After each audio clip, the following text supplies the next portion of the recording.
91.9 is counting down 91 days of Christmas. Yes, 91 days of Christmas. It's karaoke, prizes to be won, giveaways. It's the 91 days of Christmas on the street. 919 FM. I could sing a good serenade. Oh, it's Christmas. It's the launch of Legacy's 2023 presentation, a TikTok affair. On Saturday, October 1st at Ibiza Lounge. Come TikTok yourself with Youngster, Mystical, Caution Sound, DJ Tari and Parky, Music Jazz, Nigel Snipes, and much more. Win an all-inclusive Legacy Carnival package and other door prizes. Tickets at Legacy Mass Camp, Brooklyn Bar, and Legacy Committee members. Call 622-7466 or 362-5959 for info. TikTok, it's trending. TikTok. At Legacy Band Launch, Saturday, October 1st, Ibiza Lounge. Courtesy, Blue Waters, Coca-Cola, Wiggins Light Effects, Forest Park Punch and Rock. And powered by Rockstone Tonic Wine.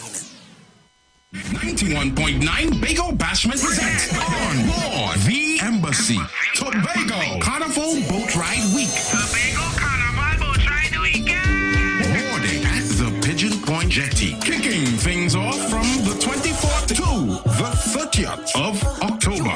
Walk with your food and coolers. Come experience October 24th. Pan on the boat. October 25th. ISO on the boat. October 26th. Chutney on the boat. Tickets are $200. Available at islandetickets.com or 91.9 FM Tobago. The party continues October 27th. Water on the boat. October 28th. Power Soca.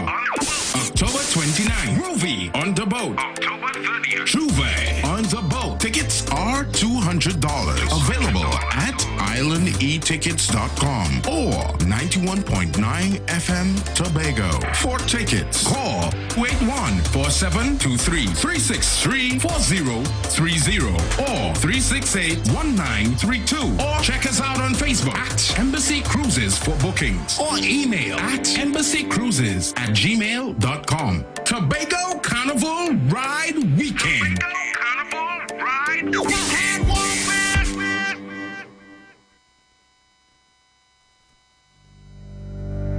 Tune in to the Street 919 FM every Friday from 9:15 a.m. to 9:30 a.m.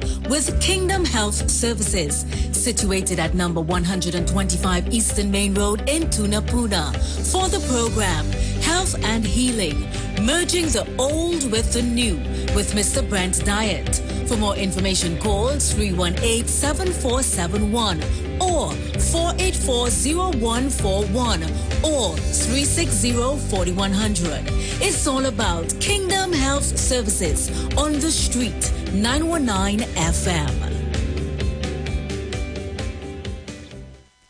This is Bishop Aaron Williams from the Divine Problem Solving International Ministries, inviting you to be part of our broadcast on any given Thursday night from 12 midnight right on to 5 a.m. on Friday morning. And this broadcast is called Early Morning Gospel Market Program. Then we have on Tuesday from 12 noon to 1 p.m. the Holy Ghost Gospel Pharmacy. If you are sick and ailing, you can get from this particular pharmacy, from the pharmacist, the good things of life. Hallelujah. And any Saturday from 10 a.m. to 12 noon, break into the house of the Philistines. Hallelujah. If you are sick and tired of being sick and tired, hearing the babel of false doctrines that you encounter daily, it's about time you get close to God, God's word, direct from his throne room, in the name of Jesus. God has good plans for his people. Why do you worry so much? Tune in to the Street 919 FM for Gospel in the Bone Ministry every Sunday from 7:05 a.m.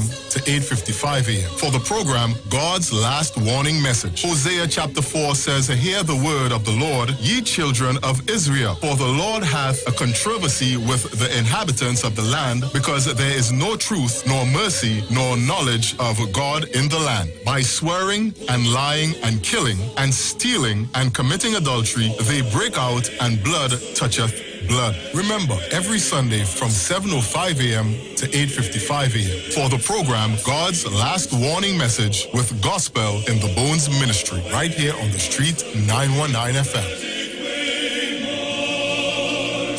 The journey's almost home. Good, that boat like looking like it real bad. Are you ready for that boat experience again? The Sea Champion and the Embassy say, book with us for that unforgettable boat ride experience. Sea Champion leaving from King's Wharf, San Fernando, and the Embassy leaving from Breakfast Shed, Port of Spain, or Westside Trinidad. For more information, call 399-5959, 281-4723, or email us at coralvisiontt@gmail.com. Book now and reserve your cruise. Hey, that boat I look like it as well. Share the line. Share the line. The Street 919 FM on Facebook and Instagram. Share the line. Iowa George on Instagram. Share the line. Iowa TV and Street TV on YouTube. Share the line. The Street 919 FM. The views expressed are not necessarily the views of the management of the Street 919 FM. Yo, this is your boy Ziggy Rankin, and right now you're listening to the Titans of Democracy. You don't know. Real talk.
Well, a pleasant good morning to each and everyone, and welcome to this edition of the Titans of Democracy right here on the Street 919 FM. Let me thank the Heavenly Father for bringing me here safe, sound, and all together in one piece. Pleasant good morning, good night to my entire family. Good morning to the lovely Miss Sharon Felix, Mr. Dominic Romain, and their entire families. Good morning to you, all our callers, all our listeners, all of our viewers online. For those of you that are always locked on with us, it's always a pleasure to have you guys right here on the inside with us. Let me also say good morning, going out to my friends and family in Tobago, Tobago. Good morning, guys. Hope you all are doing fine this morning. Yes. Good morning, Auntie Pat. Good morning to my special person. Pleasant good morning. Hope you ladies are doing fine. Once again, let me say good morning to the management and staff of the Street 919 FM. Good morning to Mr. Iwer George and his entire family. So, as you know, as we do at this time, we're going to open up the lines to take your morning greetings. So you can call me at 342-0081 and 466-5391. Caller, good morning. Lift up the trumpet, be joyful and sing. Jesus is coming again, coming again, coming again. Jesus is coming again. Cheer up the pilgrim people, good morning. Yeah, Bruce, good morning to you. Morning, Manu, morning. Morning, John. I hope that voice coming on. When we missing you on the all you will talk, we missing you, you know. Yeah, good morning. Hey, Umanova, good morning to you. Jenny and Carol, good morning. Good morning to Jackie and Jackie. Good morning, Mr. Isabel, good morning. Hey, Passy Street, good morning. 1285, good morning. Miss Puna. Right. Yeah. Somebody missing there. Hey, Brother Sterling, good morning. Bataya, good morning. Mr. Chance, good morning. Yeah, good morning to you. Yeah, man. And all these people are missing. Hey, Tobago. Yeah. Well, yeah. Be careful what's going on down there, you know. Them coming. Be careful. Watch them with a crooked eye. So you call a lizard eye and a capo mind. You understand? So love to everybody. People are born in Gardens and Mount Grove. The Poly family. Good morning to you. Yeah, man. Dr. Rowley, mash the X, full board. Anytime you feel the rocking and reverse, you're rocking and catch them shibbity. Do what you have to do. Don't care what they say. Yeah, good morning to you. So love to everybody. Yeah. Sour man. Don't think I forget it there in the corner, you know. Yeah, woman over. Yeah. All right, we will talk later. Yeah, man. Love is the action. Hey, Dominic, good morning to you. Love is the action. Give somebody something, say, shush about it. Go. Caller, good morning. Morning, Uncle Brucey. How are you doing this morning, man? Hey, cool, my brother. How are you this morning? I'm doing good by God's grace. Yeah, Glad to hear your voice. Blessed day to you. Auntie Sharu, morning, darling. I hope that you are feeling much better. And we'll hear you soon, if not this morning. Blessings. Uncle Dominic, Professor Chance, morning to you and your family. Prime Minister, morning to you and your family also. Love you all. All the nice ladies.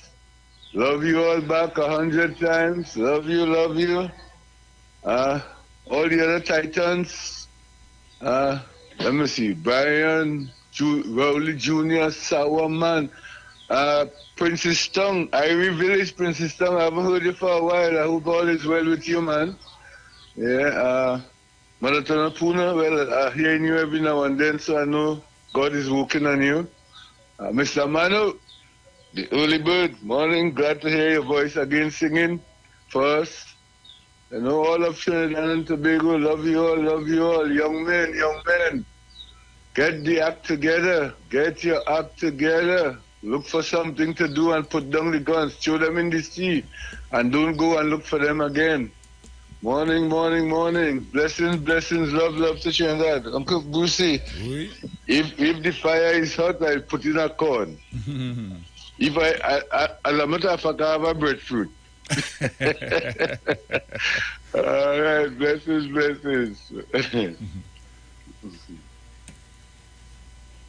Caller, good morning. Lucy, good morning to you, my dearie. How are you going? Hi there, cool. Morning. Morning. You all going this morning? Well, for now, I'll call Sharon in a bit and see how she's feeling. See how she's feeling, right. Bruce, I want to tell financial people, don't tell me to tell Bruce all of us want to come because they're listening.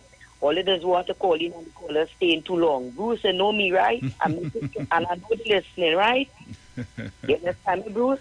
Yes. Tell Bruce I say, let me tell all this, I mean, all your callers will be calling and staying too long because some other people want to call from Canada. And I know they listen. You guys are character, and you know that, right? I'll call you back in, sweetheart, because I want to touch on 3 things today, so I'll call you back in. No problem. Caller, good morning. Hey. Hello? Yes, morning. Good morning.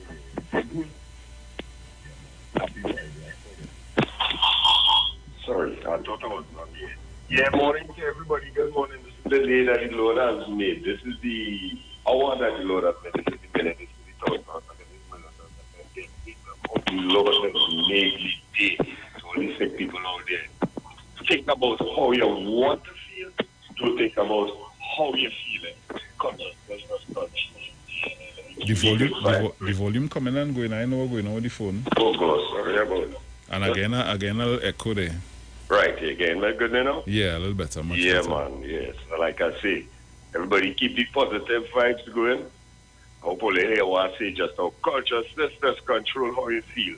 If you're feeling bad, concentrate on how you want to feel. And stop concentrating on how you're feeling and you move away from how you're feeling, right? A little small area and talk to you. Everybody have a nice day, locked on and listening. Dominic, I learned it from you, boy. The price of gas don't go up in Trinidad. What it does is reduce these subsidies. But Dominic, there's a little stretch for the literati and for those who had that heat and that stupidness in their heart.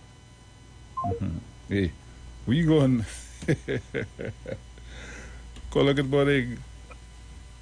Good morning, Mr. Bruce. Good morning, my brother. Short and sweet, short and sweet. I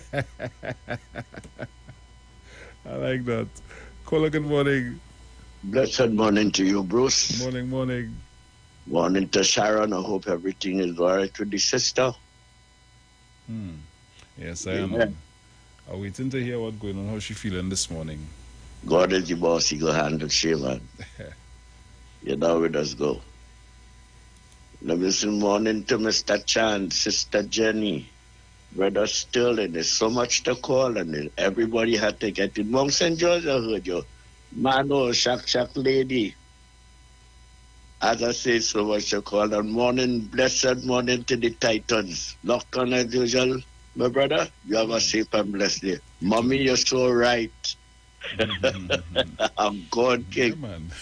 It's an easy king. Oh gosh.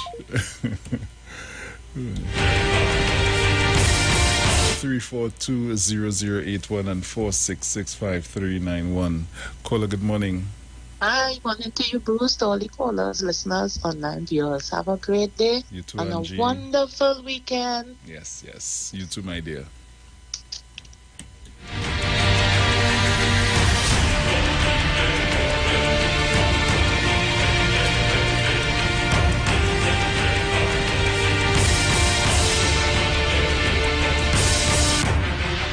Caller, good morning.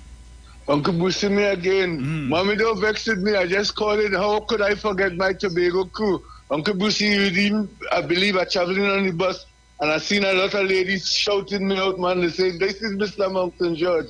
They want us to make a crew and invite the Trinidad crew to come up and live with us. Morning to the Tobago crew. Love you all. Caller, good morning. Hello, morning, Miss Will. Good morning, my dear. How are you this morning? How are you this morning? All right? Yeah, good. You good? I too myself. How are your family? You good? Yeah, everybody good. All right. Good morning to the Prime Minister and his wife. Good morning to the title. Good morning to Sharon, Mommy Sauce, Manu, Shak Lady. Good morning, Mr. Foster Cummins. Good morning, Trinidad and Tobago. And everybody have a blessed day and keep all yourselves safe. Okay? Yes. Bye-bye. Bye-bye. Okay. Well, let me take this time out to say happy birthday to my friend, the Wrong Bus Lady. Good morning and happy birthday to you, my dear. I know you're going to have a great day today. Caller, good morning.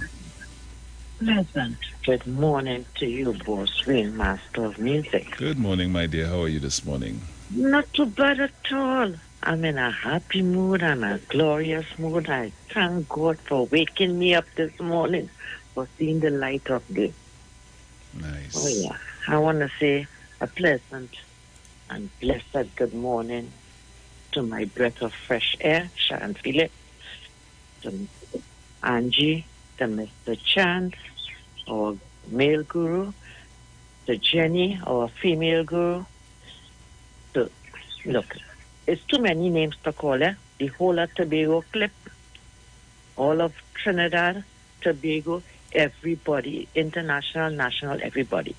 I want to have a special happy birthday going out to Dexter Francis, a.k.a. Dr. Hyde. Today is his birthday. Nice. Today's my neighbor as well, Sir Maitland. Today is his birthday. Yesterday was my son own and my niece, WPC Simone Hoyt. And we have some others coming up next week, all weekend. So it will be a big thing around here, around this time, month end, September.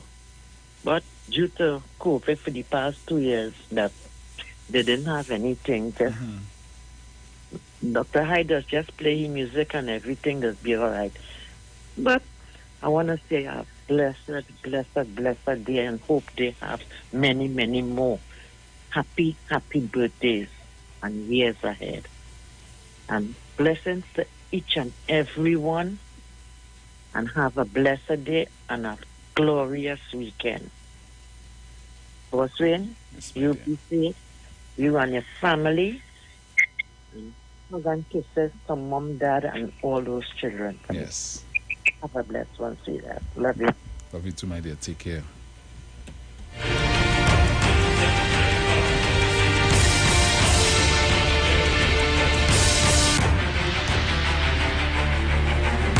Caller, good morning. Hello, good morning, Brucey. Good morning, my dear. And how are you? Morning. I'm okay. Olga, Oma, 5 Sharon Felix Allen, drink some ginger and clove strong. And some salt water. Gargle your throat, darling. I had that already. Mr. Oh, God.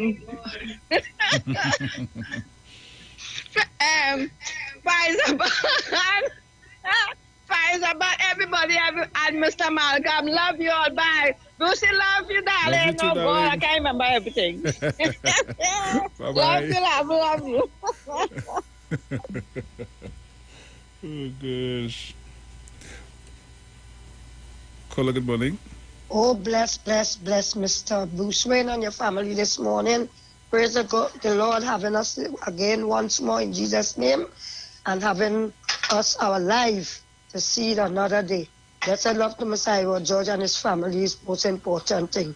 91.9, having us on this radio station, Sharon Felix and her family. Blessed love to them. Blessed love to Dominic and his family also. Blessed love to Iwer, Angie, Miss Sauce, Omaga, Miss Thomas, Mr. Chance, my dear friend Amano, blessed love. Gemma, morning, where are you? I will call you. Morning. So each and every one of the Titans family, like Shak Lady and Pfizer Bad and Miss Tonapuna, each and every one that belongs to this registration that call in foreigners. Let us keep in touch with our family that's going through tragedy in that storm and hurricane in America. Pray for them that the worst can happen to them, right? So pray for them. My four corners, right past the street, move over, Beatum, Jamaica, and Paradise Side. Blessed love, blessed love. My Prime Minister and his family and colleagues, hold on to that balance wheel of them, and I'll tell you, drive that, hold on and steer the wheel. You don't let go, don't let Satan feel he could turn your back. Satan can be stronger than God. Yeah, I'm telling you, when your time is for that, no, you're not backward, you're not a backward to be going here. Yeah? So you go hold on. Let us stay there, they could come all how form and fashion and Balbalea must go and this. You hold on. We don't care. I like it so. right? And I like you so, right? I pass the street say that. Go on, Mr. Bruce Wayne. Have a blessed weekend. You too, my dear. Take care. Caller, good morning. Brucey morning, my brother. Hey, my brother. How you doing this morning? I cool. How you? You didn't send me the link, brother. I sent it. You didn't get it?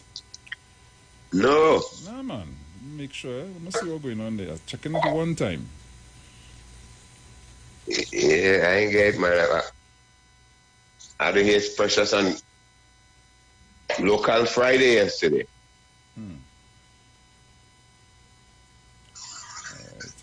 I was looking, let me say morning to Manu. Tomorrow morning, you're sounding like Manu. You're getting laps there, Mora. 1285, Mommy Sauce, over and Oma. And Toronto, what's up? Sharon, gargle with hog plum bush, baby. With a little salt in it. And your throat will be all right. Yeah, so everybody there, morning. Have a good one. 1285, I'm not. Most of them 1285, I'm not saying 1285 at all. I haven't heard in a while, you know. I'll try and give her a call and see what's going on. Yeah, 1285. Mr. Thomas, good morning. Mr. Napuna, wake up. Good morning. Yep, everybody. Everything passed quiet here. No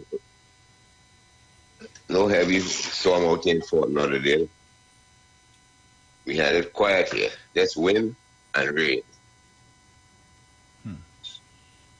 Yeah, so you send anything, Brucey? Well, yeah, I know send a link there for you.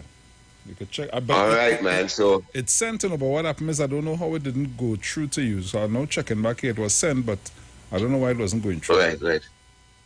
All right, I will look it up and see what happened. Yeah. All right then. After you all are going to Google and Precious down to Aisha and we are good to go, you know. Right. Nice. All right, so have a good one, everybody. Locked on and listening. Yeah, man. Take care. Okay, bye-bye. Caller, good morning. Good morning, Bruce. Hi, good morning. Bruce, I had no idea it is so difficult, even on morning. But it's good to know that people are tuning into good information on 91.9. Yes. A pleasant morning to everybody. And so I just called this morning and also to add with a lot of the callers and observers to Trinidad and Tobago concerning production. Yesterday I heard somebody saying that they're on the block, yes, but they had 10 passes and they can't get a job. Now, that's why you educated, and I would say educated, not just go out there and read a book, pass the exam and things. Mm-hmm. So you can turn trash into treasure and also use what you know, because you're supposed to be a smart person. You can create employment by doing tutoring to people or showing something. So, take care of you, and because you are educated, and most of the time it's for free. So use it wisely. Have a pleasant day. Love you, Trinidad and Tobago. Yes. Bye. Bye.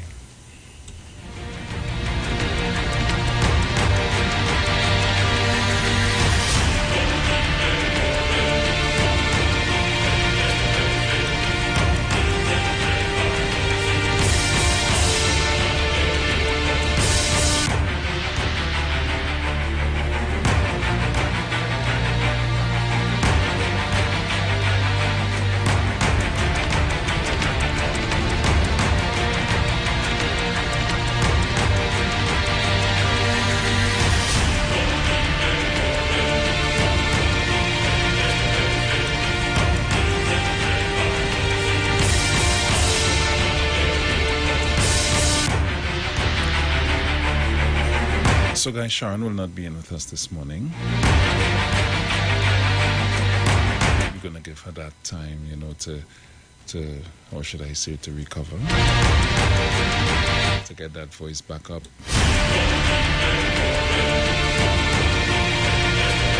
And Miss Felix, I'll be calling you today when I am finished. So guys, at this point, I'm going to get into our online papers. For today, Friday the 30th of September 2022. And headlines in the Express. Shame on Shamfa. Under fire for post-budget comments. Sports Minister says my words were twisted. Hurricane Ian slams Florida. Trail of destruction. So let's get in on the inside and see what's taking place here.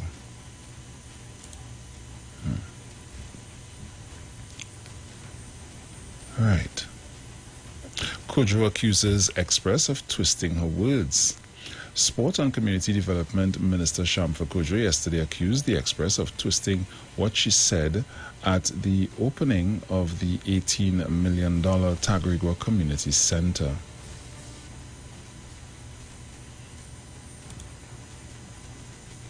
Cause of missing UE employee. Of missing UE employee hits home for another family in despair.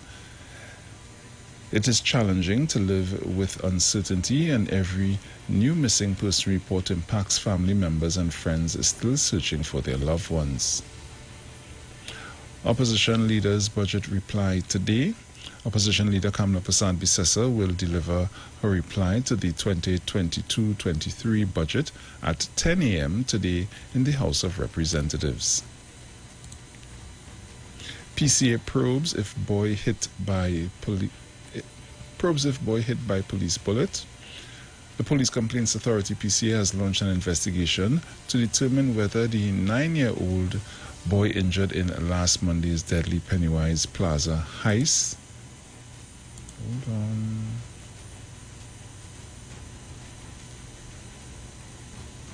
Right. Was grazed by a bullet fired by a police officer. The probe comes after the child's father, Dwayne Asson, alleged that the boy, who was caught in the crossfire between the police and bandits, was struck by an officer's weapon.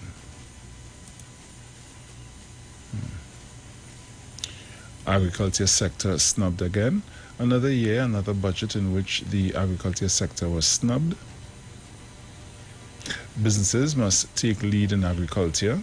The development in agriculture must be business-led and not solely focus on the government's allocation given to the industry, according to agricultural economists. Hold on. Let me get in quickly. Right. According to agricultural economist Dr. Lorraine Waldrop Ferguson. Man charged in stabbing death over laborer. Industrial court gives WASA go-ahead to restructure. I could go and go until death. Prime Minister, more HDC houses coming. So these are the stories making way in the Express at this time. So we head over to the Newsday. In the Newsday, Couva thief spared for stealing milk, but still carted off to prison. PCA wants legal right to access to rogue cops' financial records. Poison baby described as a beautiful angel laid to rest. Economists, years of government assistance leaves Trinis too spoilt. UE principal denounces staffer's murder. Despite major backlash, Shamfa stands by sacrifice comments. Remnants of Old Fort found at Tobago Marriott site. Compulsory MILAT training for defiant schoolboys. Sport Minister, sacrifice now for future generations. Appeal Court sets aside judge's ruling on bank accounts for trade unions. Trinis in Florida survive Hurricane Ian's wrath. Wow. Look at destruction. Skeletal remains found in Arima. Kojo slammed for claiming no one willing to sacrifice. Miami Carnival still on after hurricane. Shot security guard's family plans prayer vigil. AmCham CEO need to look at work in post-pandemic world. Alwari, no local government election date yet.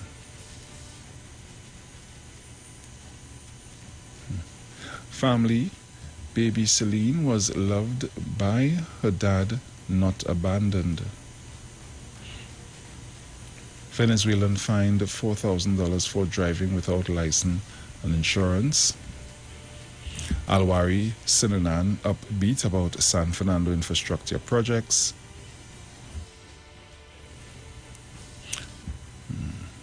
Ministers tell village councils, what's going on with me this morning? Don't be selfish with community centers. And these are the stories making way in the Newsday. So let's head over to the Guardian and see what's taking place over here. So, headlines in the Guardian: Justice for Celine.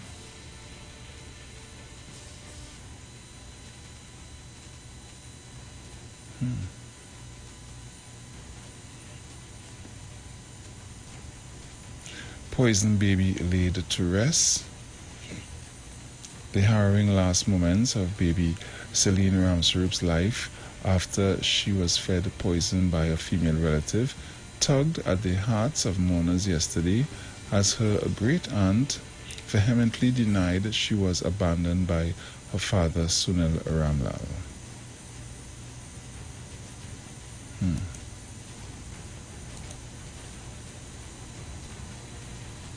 Cancer Society happy with one cigarette dispenser enforcement.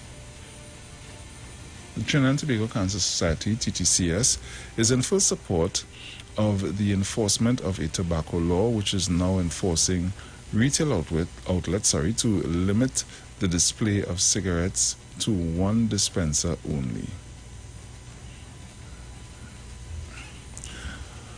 Mom of boy grazed by bullet after Pennywise heist. My son could have lost his life. Motions against UNC alderman failed. Sinanan, $450 million now set aside for road repair works. UWI principal. Oh gosh. Death of staff member, another example of gender-based violence. Trinis spared from worst of Hurricane Ian so far. Kali Bay Temple desecrated, but devotees still conduct worship. Shamfa slams media for cherry-picking her comments. Listen to what I said. Benjamin Abdullah asked Shamfa, what did you sacrifice? National Geographic visits Trinidad. Karipichaima East Kwame Ture EC win $10,000 in digital inclusion competition. Government eyes property tax revenue of $50 million for 2023. National Award recipient, men, boys facing crisis. 3 men protest community issues in Mova. Cops probe drug link in the killing of burger vendor. Dukaran, Warner, Michael Anthony honored at Mayoral Legacy Awards. FAO commemorates Food Loss and Waste Awareness Day. So these are the stories that are making way in the Guardian, the Express, and the Newsday at this time. So as we always advise you to do, you go there, you get the papers of your choice, you read up on the stories and see what's happening. Guys, today is Bacchanal Friday. Yes. What bacchanal will you have for me? I see a lot of things seem to be quiet at the moment. Not too much noise anymore. I wonder if there's any underlying bacchanal going on.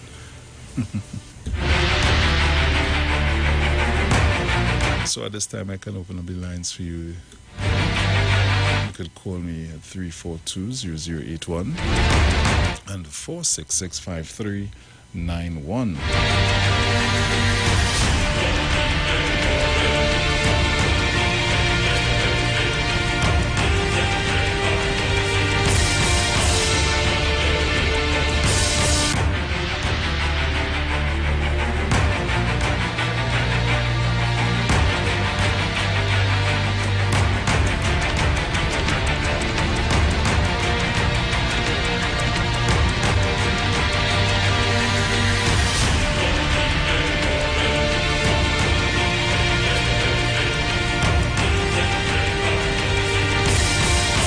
Today's popcorn and sweet drink,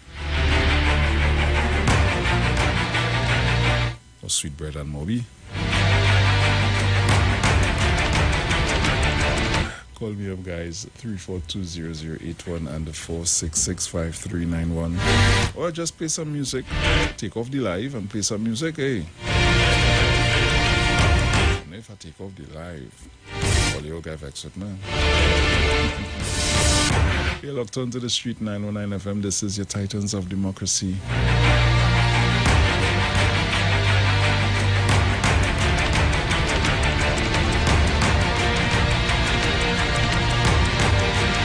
Caller, good morning. Hey, good morning. First time caller. Hey, welcome. Where are you calling from? Tobago. Nice to have you on the inside.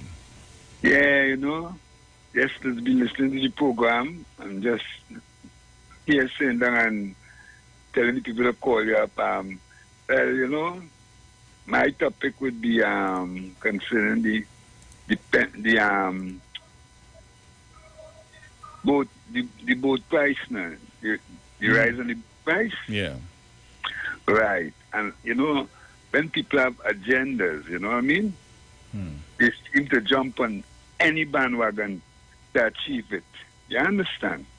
Because what's something, my observation then is this, right? Some young people calling me and querying the rise of the price for the pensioners and things, right? Yeah. And you know, not a pensioner calling and query and pay more and all. And I also am a pensioner. And I will pay more and more because, you know what I mean, the government doing such great things for the people of this country. And no gratitude. And I wonder, what kind of spirit is that? You following that? Yeah. Because people have to understand. Okay. One example I'll give you is this. Our Prime Minister, he's flying all over the world, negotiating for the benefits of our country, right? Yeah. And you're talking to people, well, and he's this and he's that. What he do? They can't tell you one thing. That is not being naive and wicked in your ways and your thoughts. You know what I mean? So I would just like to tell you people of Trinidad and Tobago, be thankful for what you got. You know, there's a God. And God do like ugly. True. You know, this kind of minds we have that setting the country and the people against each other for their own personal agendas and who want to create a legacy for themselves. You understand? Yes. We have to be mindful of these people. And we have to stay in God because this country is a praying country. I know that, and it have a lot of sensible people. You know what I mean? The people who have their agendas and they want to go on in the wicked ways and be like the devil, only lying to the people. You know? Let us pray for them and hope they will see their negative ways and come out of it and serve the country. Do something good for the country now. Yeah. Okay? Yeah, man. Yeah, you have a blessed and wonderful day. You too, man. Take care and thanks for calling. Okay, then.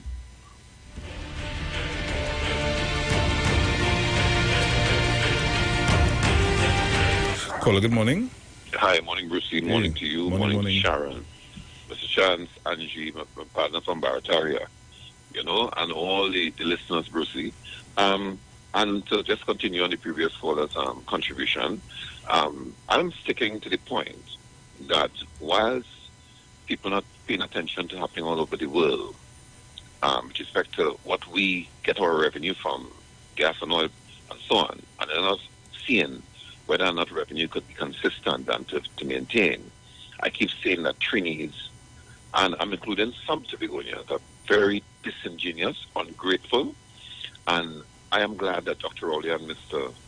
Iwer and other people within the whole cabinet and the parliament would ignore a lot of the naysayers who are making videos and so on. That's their business. You know why I'm saying that, Bruce?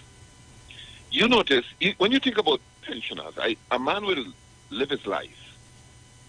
Bruce, I'm sure when you grow up, you would have known that, listen, you probably wanted at a particular age, you want to be a technician, you want to be this, you want to be that. Mm-hmm. And you look at it and you say, listen, I could make money here, and you're a popular DJ. That's additional income. And you shape in your life from age 18, 19, 20. You can't tell me from the age of 18, 19, and I'm not talking about going to no top school, in your simple life, you didn't know what you want to become? If it's a plumber or whatever, to shape your life before you get attracted to women so that you can have 2 children, to know what you're doing. Why the government, with all the things that have been out there, Bruce, I mean, out there a long time, you know how much opportunities reigning since 1975, since the oil boom? And up to now, it's still out there. But you see, greed, now people dismissing subsidy, Bruce. All the things. Imagine I over 60, and you're telling me just pay $25 to go to Tobago. You know somebody gonna complain about that? Bruce, a man grow up to be 65 years, shape his life properly, and at the end of the day, getting a pension, $3,500. And I'm telling you, it have 65-year-old working taxi. They're doing this, they're doing all of this for additional income, and they're still complaining. Ignore them. Not only that, they are private people who self-employed, Bruce, and because of what they do when they register the business, that's all they pay, They do their books, all kind of thing, not to pay government their revenue. And that is why I keep telling people, if you turn to the opposition, she'll be there today. And listen her good, she won't give you one area where she could collect extra revenue. You listen her good today. She'll give a political speech. And I tell you, if she was Prime Minister, or if she become Prime Minister, what she would do to get additional revenue. You want to bet you hear that today? Listen good. But I keep telling people, don't always blame the government. The government, yes, controlling whatever budgetary arrangement and revenue. But I keep telling Trinidadians and Tobagonians, what happens in the parliament could mean your life could go better. And I'm sitting down there for almost from 2015 to now, Bruce, and having Kamala Prasad sit down there, and telling all you, no, I'm not agreeing to this. No, I'm not agreeing to local government reform. I'm not agreeing to revenue authority. I'm not agreeing to property tax. Some of you don't even have to pay it. There are people out there could pay it and build revenue. She's telling you no to all these things. And let's sit down there when the Minister of Finance say, hey, well, you know what? I have to raise gas prices, I have to do this. And let's turn to Corel. Or let's turn right there. And let's turn to Kamala Prasad and tell her, hey, you need to sit down and agree to some of them things in the parliament because I'm starving out there. And if she doesn't agree, that is all your business. Thank you, Bruce. Yeah, man. Thank you very much, man. Caller, good morning. Brucey? Oui. It's me again. Bruce, I saw where the older man in Sandy Grande apologize. I think this week here. Wait now, Bruce. Bruce, but the other section, the PNM said, did not accept that apology. I'm here. Wait until a whole month. You know what I'm telling you about? But I want to tell the chairman of Sandy Grande Regional Corporation always a set of clungs and jab. Because when they vote Bruce, he didn't vote, you know. He did not take part in the voting at the procedure at all, Bruce. You understand me? So you get the message what is taking place up there, right? That is why Grande Corporation will always be on the news. You hear what I'm telling you about, Bruce? Yeah. You ever hear you're working with the government? How many times you go on holidays? 8 years, 9 years, and 10 years pass and you never go to holidays, Bruce? You don't know why? You don't know why they don't want to take holiday? Because they're traveling, right? They're traveling. They just get money for traveling. You understand what I'm telling you about? All the wrong things taking place in Sandy Grande Regional Corporation. Good luck. Let's see how far it will go. Bruce, and I want to touch on the Secretary for Tourism in Tobago, the young lady. Sweetheart, I want to take my advice. Let somebody advise, you know, before you come out on the radio or the television or whatnot and speak a lot of utter rubbish. She's speaking about the airfare for Trinidad and Tobago to Trinidad. Bruce, let me tell you something, eh? You see, it went up to $50, Bruce. I don't mind because a lot of people, a lot of us was traveling free. Right, Bruce, and I want to tell you something. We get this accustomed thing is so much of freeness in Trinidad and Tobago. So now that we're trying to put things in place now, you see the episode, you see the crowd now. You understand me, Bruce? Yep. Because they are accustomed to freeness, everything free. So the young lady across the Secretary for Tourism, Madam, young lady, you're now coming in this thing, right? Let somebody advise you before you come out on the air and talk a lot of rubbish. Bruce, I saw yesterday with the mother of the child with the incident that took place in Pennywise and San Fernando. She was speaking about the incident. Yeah. And that the acting commissioner of police said her child was a victim. Apparently, she did not understand what he meant. I sure, Bruce, I want to be realistic with you. The commissioner of police doesn't tell you, say your child was a victim and that went on there. You know that too, Bruce. You understand? Apparently, she did not understand what the acting commissioner of police said. But, ma'am, you have a good one, and, you know, I wish your son a speedy recovery. Bruce, you have a good one, Derry. You too, my dear. Take care.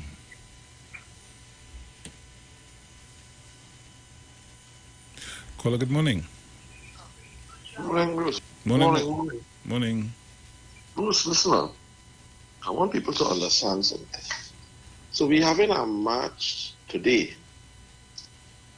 I heard the senior superintendent yesterday afternoon explaining on the rules of engagement. And while it is, some may have given them permission for certain things, the full permission could only be given by the acting commissioner. But I want them to understand something. Bruce, you remember for the elections in 2015, what took place after they had their rally, the Sunday rally before the day of election? You remember what took place in Aranguez? We didn't have a hurricane, Bruce. We just had some rain. And the tree that right there by Whisper is normally used as a backdrop to hold the stage. Yeah. The tree was rooted out of the ground. The tree was rooted out. That to me symbolized that party was rooted out from this country, never to be planted back again. They had to remake themselves before it is they could return. They were expecting to win and they didn't know how it is they lose. One person told me already from that election that they went with their mind going to vote the UNC, and somehow when they reach in the booth, they vote PNM. Bruce, you can't play with God. God don't like ugly. These people and them don't realize that they cannot play with God. They could do all kind of things. They're trying to destroy the country because I hear them insinuating, putting undertones of you know, even some of the leaders in the union want to cause revolution because I hear him firing shots. I know if you listen to that interview with Mr. Roger although he should be the last to speak, because when he had the opportunity to actually give the workers something by buying petrol, he danced and danced and danced, because he know that if it is he had gotten in charge, and he and all said it, well, he don't think he will be able to hire back everybody, because they know what was going on. They was encouraging the foolishness there, where it was costing more to produce than what it is we was able to sell it for. And that is the same thing for all the industries here, that they created those monsters, that the cost of productivity in this country is higher than the international value. Even with the sugar, this is why it is, they paid us out of economic determinism to stop manufacturing sugar, because it was no longer a viable product for us. But people don't go and read these things, you know. But they will listen to somebody say some foolishness, and that's the greatest thing ever, because it suits their agenda. I want to let the people of Trinidad and Tobago understand something. If you don't like, or you feel that you can get better somewhere, you have all freedom. The restrictions to travel is no longer there. You can go. But I'm certain that after a short while, you would want to run back, because many people who I know away, when I was in Costa, I saw many people who were, the parents were Trinidadians, they send the children back down here to get free education, because it's not cheap to go to school. Most of the people who finish in America, they finish the degree, they spend about 5 to 10 years paying back their student loans. People who just have dental work to do in a way, and they are Trinidadians, they come back home to do it, Bruce. Because the cost is tremendously cheaper because of all this subsidizing. The real price, the other day, someone of them was talking about what happened, I think it's Bangladesh or so, where they raised the price, and the people protested and rioted. But you see, the thing is, their fuel wasn't subsidized.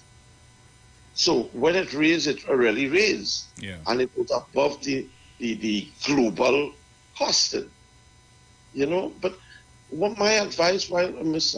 Kojo advised them to go and review her recordings to see what she said, my advice to the people is to go on the international media and the internet and search for the information pertaining the economics of this country and how they view us, what they say about us, whether it is we are doing better or we are doing worse. And they will be surprised to see that internationally they record that we are doing much better economically. Yes, there may be hardships here, but when compared to other countries, we are nothing compared to them in regards to problems that we have in this country. You see the amount of flooding that it took place in America and in other countries with bad weather. Did you hear anybody ask for the leader of the country to resign? You hear anybody calling for anybody to take it because they didn't clean a drain? They didn't clean the river? That is the level that we have reached, because any problem.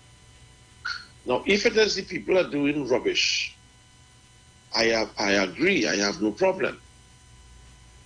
But if it is, they're not, and these things are natural. And as a matter of fact, some of the people who complain are the ones who create the issue. Yes, we need laws that need to adjust for people just going and taking over land and building in the mountains. Yes, we need laws to adjust that.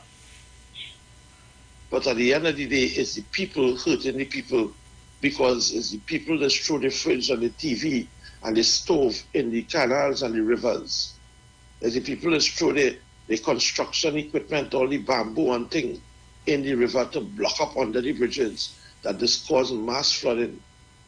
It's the people who just throw all the soft drink bottles in the drains. You understand? Throwing bags of rubbish in the canal. So we have to be very careful with what it is we are saying when it is we speak without understanding or knowledge. We just speak because we want to say something, not because we have something to say. Bruce, you all have a nice day. You too, my friend. Take care. So, guys, at this time, we've got to pay some bills, and we'll be right back. So just keep it locked to the Street 919 FM.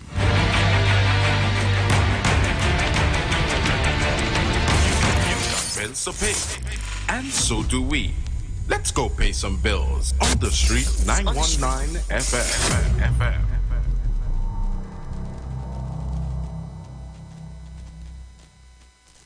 Tune in to the Street 919 FM for the program The Final Hour with Pastor Valentine Garcia Jr. and his wife, Nikki Garcia, for the Bible study every Thursday from 9 a.m. to 10 a.m. Mark chapter 16, verse 15 says, "Go into all the world and preach this gospel for every creature, for I am not ashamed of the gospel of Christ, for it is the power of God unto salvation."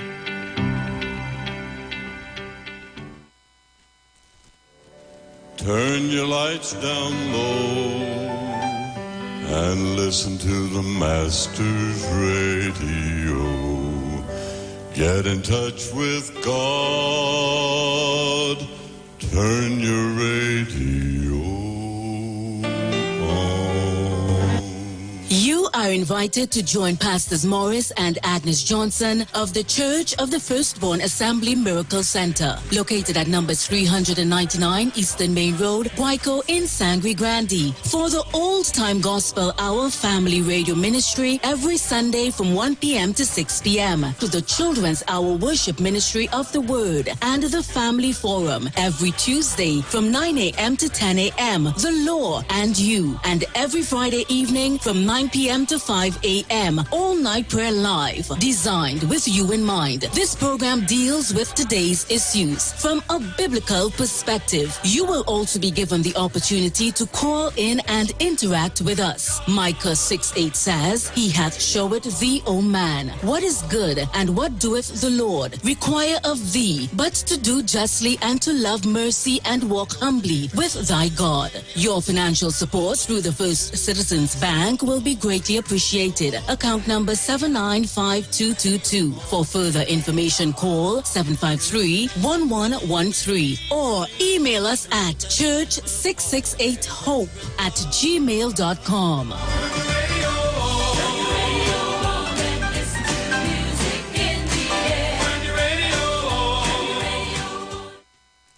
Ever wanted to do your banking without going to the bank? Well, First Citizens makes it easy. Getting salary alerts with mobile alerts is as easy as reading a text. Paying bills with telebanking is as easy as making a phone call. Transferring funds with the mobile app is as easy as posting a selfie. And paying credit cards via online banking is as easy as streaming a movie.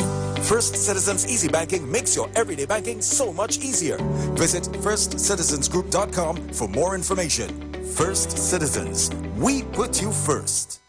91.9 is counting down 91 days of Christmas.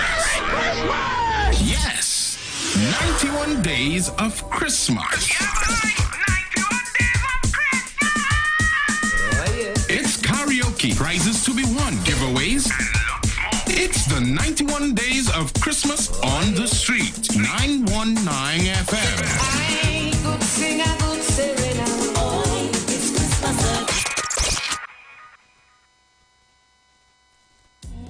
Every Friday, it's all about Fire Mood Soca Fridays with MC Duke and Selector Kochi from 6 straight to 9 p.m. blazing all the latest and past soca hits. So remember, make it a line, make it a day, rock and come in, you know. It's all about Fire Mood Soca Fridays on the Street 919 FM. You don't know. Here at Lend Capital Certificates, we provide opportunities for your money to make money. We all know saving is important, but saving alone won't get you to your financial goals. And let's face it, the bank doesn't have your best interest in mind. So this is your wake-up call. Do you have $1 million saved? Then contact us today. Spots Unlimited. Call 324-LENN. That's 324-LENN.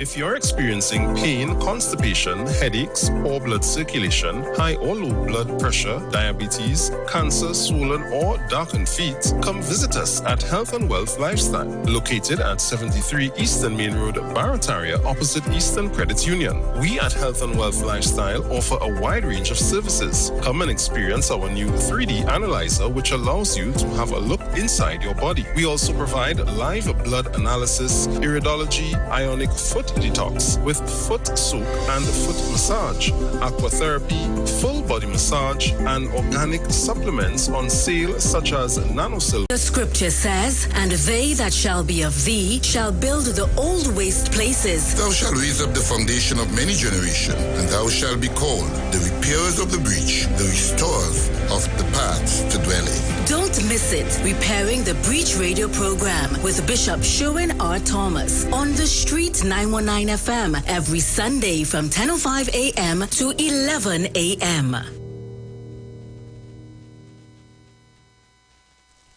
Join Pastor Kelvin Heinerine and friends for The Way, The Truth, The Life Radio Ministry, a Church of God ministry, live on the Street 919 FM from 6 p.m. to 7 p.m. This and every Sunday on the Street 919 FM. Jesus said, I am the way, the truth, and the life. No man cometh to the Father except through me. John chapter 14, verse 6. For further information, contact 686-3845-349-5178 or 342-7303. Good, that boat ride looking like it real bad. Are you ready for that boat experience again? The Sea Champion and the Embassy say, book with us for that unforgettable boat ride experience. Sea Champion leaving from King's Wharf, San Fernando, and the Embassy leaving from Breakfast Shed, Port of Spain, or Westside Trinidad. For more information, call 399-5959, 281-4723, or email us at coralvisiontt@gmail.com. Book now and reserve your cruise. Hey, that boat ride look like it was wet. Share the live. Share the live. The Street 919 FM on Facebook and Instagram. Share the live. Iowa George on Instagram. Share the live. Iowa TV and Street TV on YouTube. Share the live. The Street 919 FM. Yo, this is your boy Ziggy Rankin, and right now you're listening to the Titans of Democracy. You don't know. Real talk.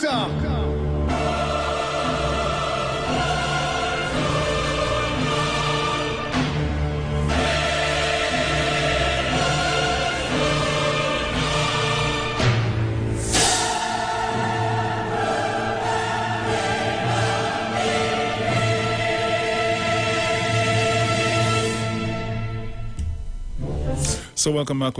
If you're just joining me, locked on to the Street 919 FM. This is your Titans of Democracy.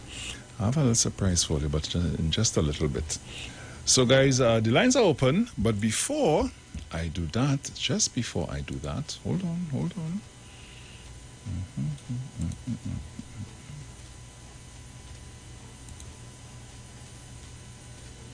Hey, where my business going?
Yes, guys. So before I go a step further, Iwer says, thank you to all my supporters and fans. Thank you from the bottom of my heart. I feel honored to accept the Hummingbird Medal for Entertainment from the National Awards Committee.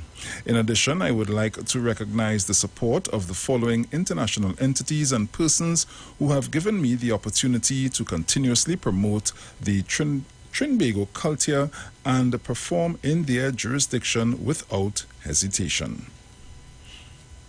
Assembly Member Rodney's Bichot, Hermlin, and the Assembly of New York State. Council Member Farah N. Lewis, City Council Citation. Member of Congress Yvette D. Clark, Senator Kevin S. Parker, New York State Senate. New York State Senate for promoting, developing, and celebrating Caribbean culture, arts, foods, history, traditions, and people. Labor Day Cultural Ambassador from New York State Assembly. It is with pride and humility that I carry the national flag of Trinidad and Tobago, and I am eternally grateful to each of you, family, friends, and supporters for blessing me with such accolades. Thank you. And this comes from the man himself, Mr. Neil Iwer George. So guys, like I said, I had a little surprise for you. Let me see. How can I... Alright, I'm gonna fix it properly.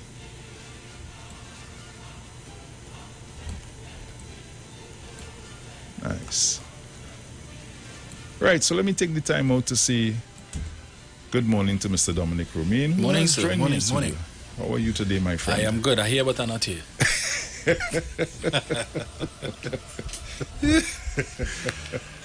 Oh, gosh. So, guys, the lines are still open to take some of your calls. So you can call us at 3420081 and 4665391. Anything today? No, I wasn't supposed to, boy, we could talk about that. Oh. I have scheduled time to give away. And I was going to give away willy-nilly. Oh, okay. Caller, good morning. Bruce, Dominic, good morning to you, my dear. Morning. Nice seeing you on a Friday, but you know Friday will be a bacchanal day. Yes, so I hear. All right. Well, I hope you also listen all the time because I see all the people in Grandy apologizing, right? Yes. Well, but we ain't taking that. You hear what I'm telling you about? Bruce, the last caller a while ago there, he touched on so many things, and I want to help him, and I want to put this on the plate too. You remember there was a gentleman who went to Renzi Complex and say, when you're voting, put your ex-body. Say, remember the gentleman name? Oh, God, no, I don't remember the gentleman name, no? Well, let me call the name, James Lambert. Oh, You can't remember that, Dominic, remember that? Yes. And James, Bruce, we left in the morning, man. And he went down and Renzi Complex and say, put your ex-body People's National Movement. You remember that, no, Bruce? Dominic? Yes, ma'am. The job first going into Parliament today. I wonder what she's going to say. I forget everything. No, don't. This is serious thing because I didn't know if I saw when after the budget she went into office, the opposition office, and did I say this? Am I forget? Yes. You understand me? Yeah. Don't expect absolutely nothing good from them out today. And you know that, right? Correct. Correct. You all have a good one. You take care. And we expect the usual from her. As I said, she's going to use this opportunity to politic because as we have a local government election imminent, and as she's done for the last 2 years, she will bash the budget and then she will basically give the UNC manifesto going forward. And I mean, so look at this picture here, Bruce. This is CNC3 post up with Shamfa, right? So apparently last night she was at the opening of some community center or something in Marva.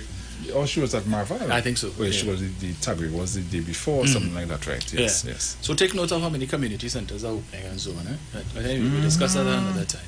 And I think when she was leaving or so, the media decided to ask her some questions with respect to a statement that she made. And her response was essentially, quote what I said. She basically said, the media like Bacchanal because they will cherry pick, because they know the atmosphere that we're in right now. So they will cherry pick what they want and put it in a certain way to further anger people. And I've been reading the comments based on, I didn't see the original thing that she said.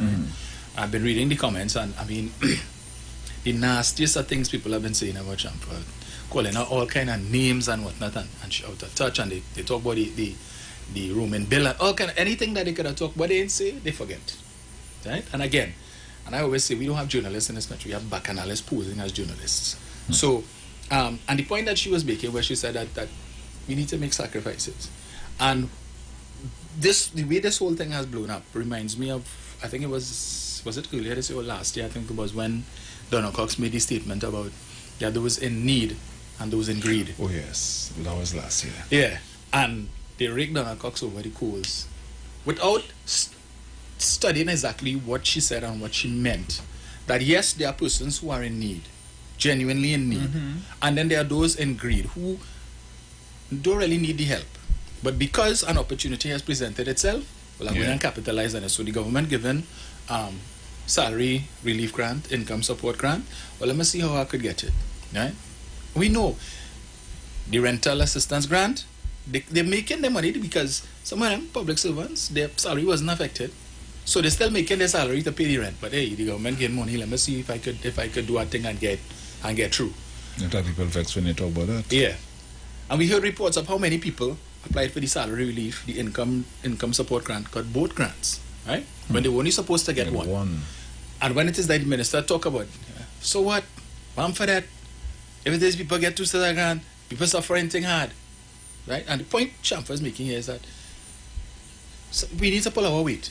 It cannot be that you're dependent on the government for everything. And again, when Dr. Rowley made the point, and they bringing this up about wean off the government, and I always say context is important. And the context in which Dr. Rowley would have made that statement, and again, he spoke about it, but they never show you that part of the video, right? Of course not. Where he said he was reading the newspapers and some businessman wrote some op-ed in the paper saying that the budget lacked a stimulus package for the business community and whatnot. The Prime Minister was basically saying, well, look, the business community handle all the stories, everything, all over the government to give all your money to, and what kind of incentives you all to do what you should be doing on your own, because at the end of the day, you all went into business to make profit. That's right. But every time somebody in this government makes a statement that people perceive to be an attack on the poor, everything is about the poor and the poor and the poor, right? And some people might be very all their business. It's neither here nor there with me. Yeah? Remember when, and this is the problem I have, Bruce. And the UNC capitalizes on that, because when they are in office, what do? They give handouts, because people like that. It doesn't matter if you need or you don't need. So in the case of when they were giving out laptops, well, everybody don't mind the fact that some of the school children that you give laptops to living in Westmoreland, living in Valsayn, living in Palmis, all these big short areas, the parents have money to burn and then some. At home they have iPad, iMac, everything iPhone, so they didn't need the government laptop, but you still give it to them anyway, right? So you spend money to give laptops to people who didn't need it. You didn't do a means test. And this is what they're talking about. It's not about just giving stuff because, as you give, even people who don't need it will still take it.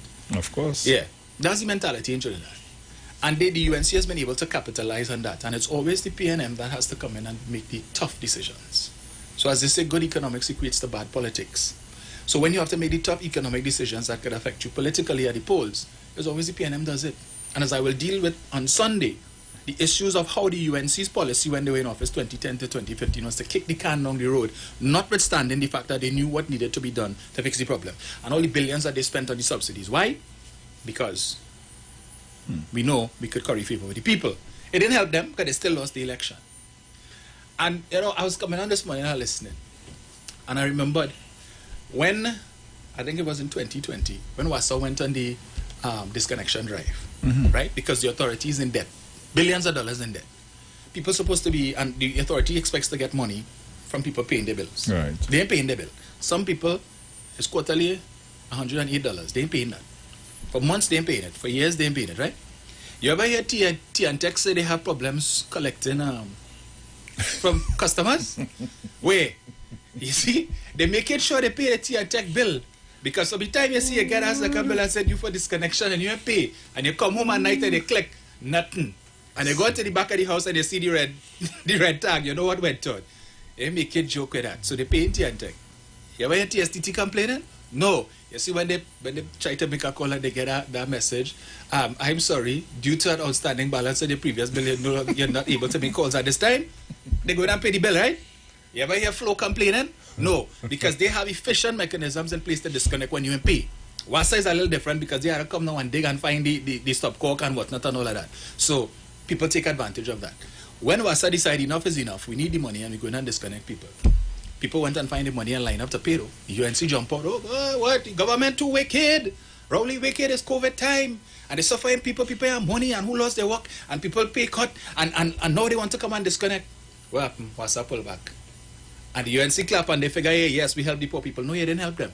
Because all who was owing 2 years and 3 years, now with 2 years later, and because all you stop it, they decided they're going to continue not to pay. They have an additional 2 years of arrears now. Right? So all that money, but they find any money for the other utilities, you know. But what's that they ain't pay? But the government too wicked. The minute they come out and we need to collect. And that is the mentality that they like to foster in this country. And everything is about people, the poor, and the government don't like the poor and everything. That kind of real.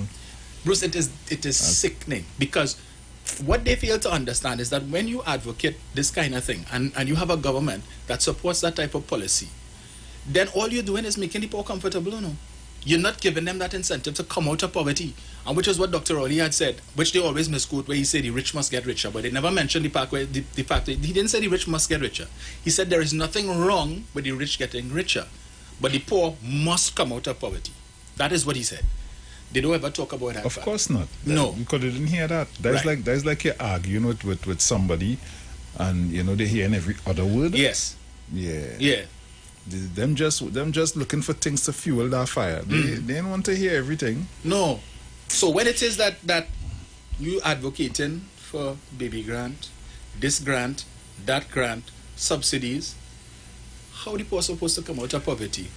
All you advocating for is the government to keep giving them stuff for them to remain in poverty because they're comfortable. The government give them money to buy food. They give them money to send the children to school. Well, I don't need to look for a better job. I don't need to go and pursue some sort of course to improve myself so that I could. But there's not something similar to what just went on in the States there where the government was doing this, doing that, and everybody stopped work? Correct. They was given grants, COVID grants, to assist people. They put a moratorium on eviction, so people, you were allowed to not pay your rent, and your landlord couldn't evict you.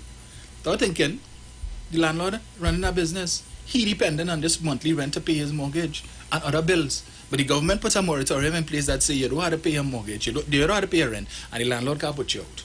Right? And then on top of that, we're going to give you assistance because we understand that the business in which you were working at closed down. You're working in a bar, or you're working in a hotel, or the cruise ship industry, and right now you're out of work. Look money. We get the child tax credit too. Look. People getting enough money to pay all their bills, and I ain't had to pay my rent till I rock back. What am I going to work for? And every month a check coming in my account to pay all my bills. I good. As a result of that, the people work back. When the economy start back to open, companies struggling to get workers. Even today, you still have that problem.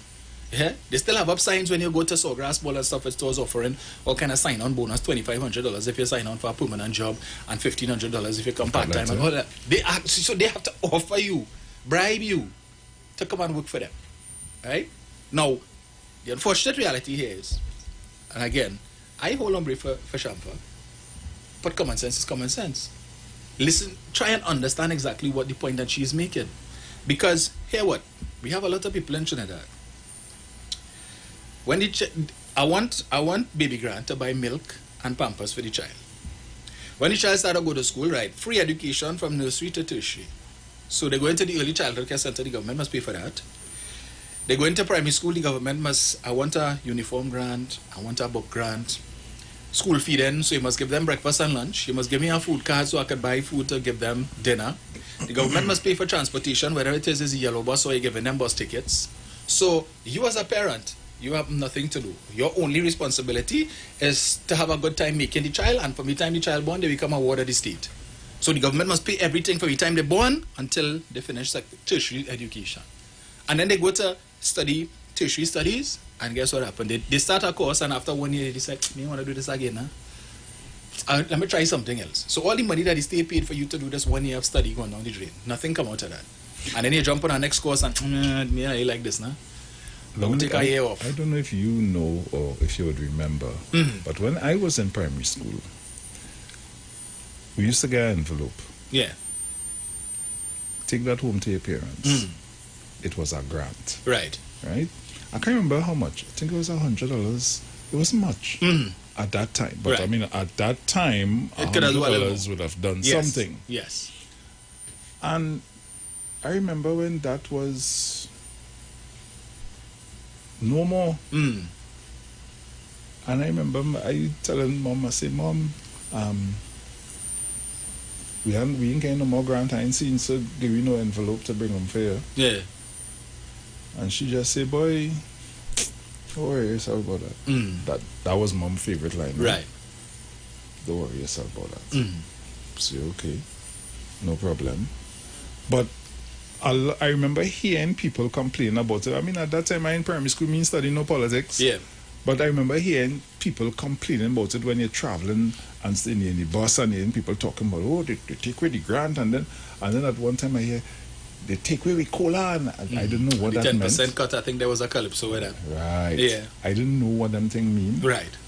And I was like, who's the day that take away this thing? And now, it's like everybody, that whole baby grant thing was a disrespect. I don't care who say it different. Correct. That is a total disrespect. But, like they say, better teach the man to fish than you give him fish every day. Yeah.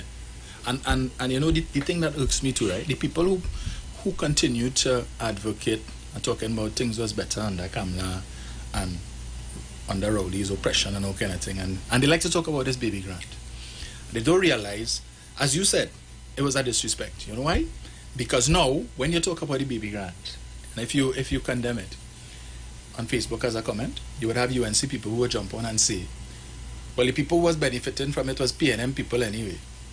It was them people who live in on the Beatam and Sea-Lots and PNM constituencies. It's them who, yeah. And so when you advocate this nonsense, you're putting yourself in a position for the UNC to come now and say, well, here's PNM people who suffer. Central like to call and talk about the people who are paying HDC is PNM supporters, right? Love to say that the PNM supporters owing how much millions of dollars in rent and whatnot and stuff. Okay. But it comes to do about it. Rather than try to collect, because let's face it, a lot of these people who living in these apartments where they have to pay $100 a month as the case, whatever it is the rent a month. There are a lot of them who can afford to pay it. But because, again, in terms of the HDC is hamstrung to evict people, because you don't want to put people out on the streets. So the first recourse would be to meet with these people, use moral suasion. Let's have a discussion. Let's see what we could put in place. I'll set up a plan for you to pay, to clear up this arrears. But the excuse would then be, well, what are paying rent for? This need to fix, and that need to fix, and the HDC ain't fixing it. When they fix it, then I will pay. Right? And then when it fix, what? Where you want them to get the money from? That's the understanding. You pay your rent, the HDC collects the money, and that money would then be used to maintain the apartment, to maintain. That much for them. That part we didn't get. No. That'll work. No. So, maybe from day one when you're moving and everything was good, and nothing needed fixing, you ain't pay. Or you pay for the first month, the second month, and then you try a thing and realize third, fourth, fifth, sixth month, and they tell them nothing, well, all right. And then it turns into years of arrears. And because, again, they're not coming to enforce it, to throw you out. There are no consequences for your actions. Correct. None. That's the problem. And from the time you see it start having consequences for your actions, the government wicked. Rowley wicked. I don't know. Leave it so. Don't touch the status quo. It works. And the thing about it is, if HDC the government decides, okay, so in this area here, we have bad payers, whatever the case, however you want to call it. All right, fine. You come to them and they say, hey, what's going on? Well, they want we to fix this, fix that, fix the other, right? No revenue in coming in from all it to fix anything. Yeah. So here what's going on? The building is all your own. All you do the repairs. Yeah. All you fix up the building. It is yours. Mm-hmm. We have nothing to do with it. Right. Don't come and ask for nothing. Mm-hmm. All you handle, all you see. Right. You know that is the end of the building, right? Yeah, of course. Which is why, and they know that. Which is why when Kamla offered $100. But then you see, here comes Robin Hood and his merry men Mm-hmm. to start to talk about. They had no right to give all of that. Mm-hmm. And that is wrong. And in the Constitution said this, that, and the other. And no, they have to fix it. Mm-hmm. So, it going and fix without all you having to pay anything that you all owe. Right. Because again, can't pull you out. HEC is about affordable housing. Mm-hmm. Low income housing. Right? Yeah. So, what we gonna do, right? Yeah. Damn if you do, damn if you don't. Correct. Well, okay. Let we make the tough decisions that nobody wants. Mm-hmm. Or you bother get evicted. You're not paying. Let we figure out how you're going and pay. Let we come to some agreement how you plan to pay off this debt. Yeah. And if you can't pay off the debt, or you're not making the payments that we put in place for you to pay it off, you'll be evicted. Right. Right? Come hell or high water, that is your business. Because you don't really care, so okay, we move in the same way. Yeah. And then P&M will be the wickedest thing in the world. Mm-hmm. They don't care about nobody. Mm-hmm. But we now watching. So how come we now watching, according to you, Dominic, basic economics, yes? Yeah. I think it really needed. Mm-hmm. Just the basic, nothing too basic. Yeah. No revenue, that means this can't fix, that can't fix. What do you want to do? Well, we can wait till Kamla come back. All right. Right? Yeah. Because when the PNM in power, and the PNM say, here what? We want to do a total redevelopment. We're going to tear down these buildings. We're going to put up new buildings, modern buildings. I have no issues, but there's going to be temporary dislocation, right? Mm-hmm. So, of course, for the time being, we'll be tearing down the buildings, not building it over, we will relocate you all. Compensate people. And compensating, even though you're owing the authority hundreds of thousands of dollars, we still going to compensate you. And then, what happened? The Douglaya and the other members of the band of Merry Misfits, you take them on. That is Mama Guy thing. They're moving all the ball and coming back. They're going and break down and they're going to put up high rise there for the 1%. The 1% come in and take all their property. Make sure nothing less than 2 million. 2 million for what? 2 million for what? Really? Eyeliner, the easiest thing to sell is a dream, yes? Yeah. But you see, and that is the fundamental problem. And so when I'm reading comments about people, Ting was better under Kamla, and King was better under Kamla, and if it was anti-Kamla, this wouldn't happen. So why the hell all they vote out Kamla? You see, that is the main thing that you all seem to forget. After 5 years, 3 months, and 14 days of good living, as all you claim, why was she voted out? No, that's the next thing too. Because the people who do not think that way, yeah, you ain't gonna hear them coming out and saying nothing. Them gonna use their finger to do what they need to do. Right. Even if they help put them there. Yeah. When they realize, oh wait, no, but they take away this from me, they take away that from me, they take away the other from me to give this one to give. Because right in our sweet little mover, I will never forget that. There was a guy running a CPEP gang. PNM was in power. As PNM lost, yeah, they take it away from me and they give it to the next fella. Mm-hmm. So then, like I say, the next fellow would be very boisterous. Yes. Because now that PNM is back in power, the tables would have shifted again. Right. Right? But I said the PNM don't do nothing for them. Eh? Don't forget that. So yeah. Dominic. And I listen, Bruce, to some of these so-called men and women of letters. And even some of them commenting on Facebook. This is why I try not to read comments because it's going to and there's only so many of them I can respond to at any one point in time. Right? I'm seeing company executives talking about nonsense about that if it is that the two of the most nonsensical things they've heard in the budget is the stated intention to continue the port in Toko and something else.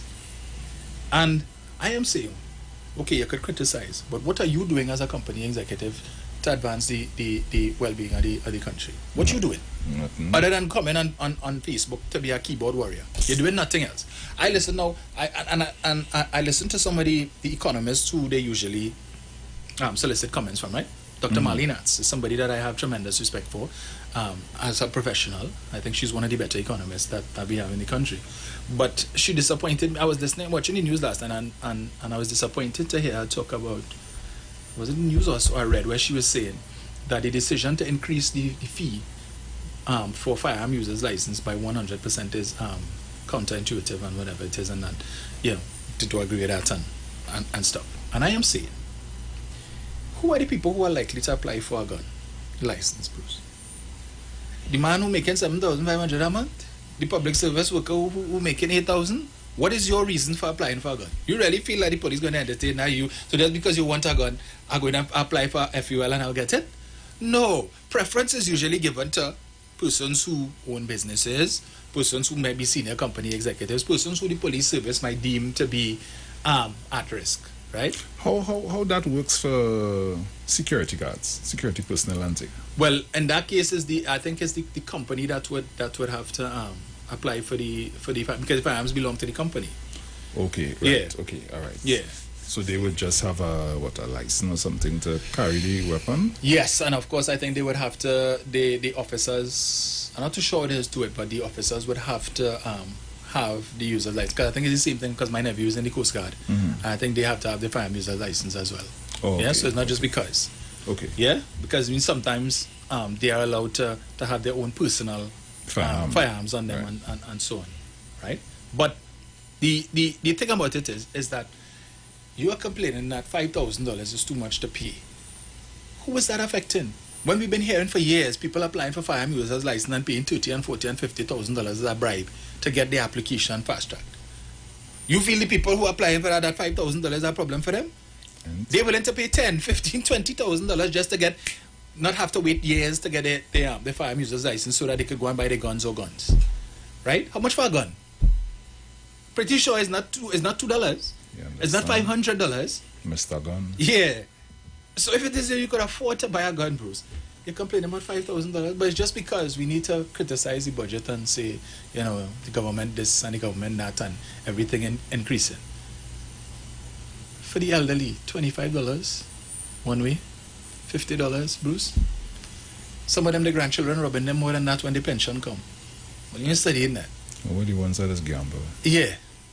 Play away. Yeah. And people don't be going, ooh, how Bruce and Dominic go say that. That's the reality. It is the reality, Bruce. Right. It is the reality. Because sometimes and then the next thing, I remember going into one of them restaurants and I think it was to buy Chinese food. That could be about 2 or 3 years ago, whatever. And I saying, but what auntie doing inside of here? Them roulette machine thing. And then somebody coming now and bong shape there so like it's a line. Yeah. Say, hey, you reached before me, girl. Yes, remember I hold them last week, so. Yeah. I say, what, boy? Now, mind you, me not against nobody. Die your vice, yeah. But don't get on like if when you hear people talk about it, how they go say that it is a reality.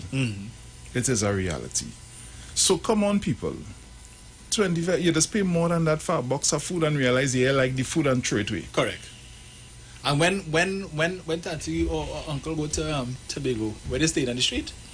Yeah, right. They stayed in the airport. Coming back with a bag full. Right. There's Benny ball, red mango, sugar cake. How they paying for that? It's free. Yeah, but $50 is too much money, Bruce. And again, it is the mentality of entitlement. And I saw this guy. He's the host of this morning show on Synergy. He do a live and people clapping him because he's saying the reason for the subsidy is that is a way in which the citizens could benefit from the riches of the country, and it is a way that they could benefit directly from the natural resources and so on. Also, they don't benefit in no other way. Healthcare, they don't benefit. National security, they don't benefit. Works and transport, they don't benefit. Education, all of these different ministries, they don't benefit from the wealth of the country. No, they don't benefit. It's only through subsidies, right? But as I said, Sunday, we go deal with figures. We will deal with figures on Sunday. Show you the hypocrisy. So I wait with bated breath to hear what the leader of the opposition has to say today. I said I already anticipate what it is she's going to say. You know, the usual thing. Vote for me, you'll be glad you did. Yes, is that, as she says, what is a Spranger budget? Yeah. Yeah. Because you see, apparently when they sit down to listen to the budget, those who care to, they do so with the mindset of what's in it for me. So if there's anything that impacts me directly positively, it's a good budget. And if there's nothing that affects my pocket directly, it's a bad budget. Yeah? So, again, people who complain, it's a simple thing, Bruce. If you want to argue that we're all in this together, then to the supermarket owners, you all really don't need to increase your prices. You already increased it how much times before? Ease people, if all is okay. Come on now, man. If a few $1,000 less than profit for the month go kill you? You're trying to tell me that Trinbagonians don't know that the government have nothing to do with the increase in food prices, right? Especially the foreign stuff. Yes, but not only that, Bruce. If you want to see evidence of that, take a trip, do some grocery shopping, and you will go to about 10 different groceries, and look at the prices of specific items, the same brand and everything, and you will see in this grocery it costs $5 more. In that grocery, it costs $10 more. In the next grocery, it costs $2 more. So how is it that the very same item being purchased from the very same manufacturer, the very same producer, has a different price in all of these groceries? How? So it tells you, it hasn't to the government, it's because these people understand I could price it for whatever, and people will come and buy it.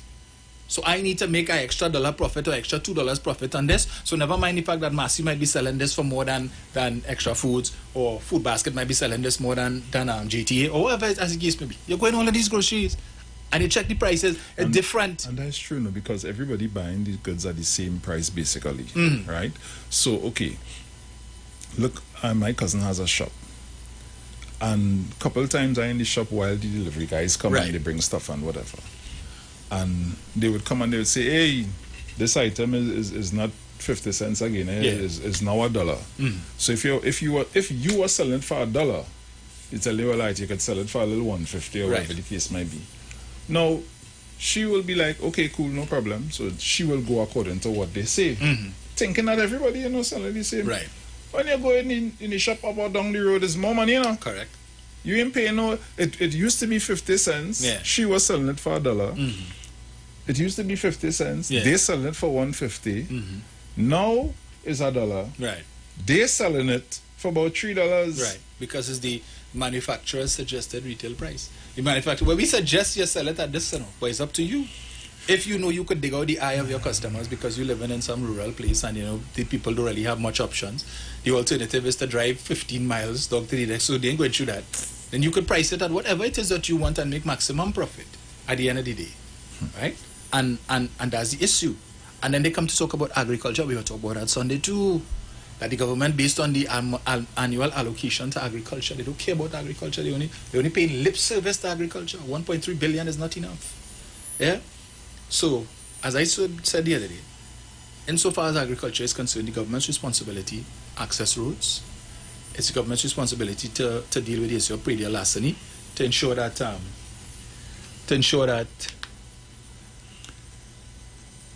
who's in that the government could, all right. All right, yeah.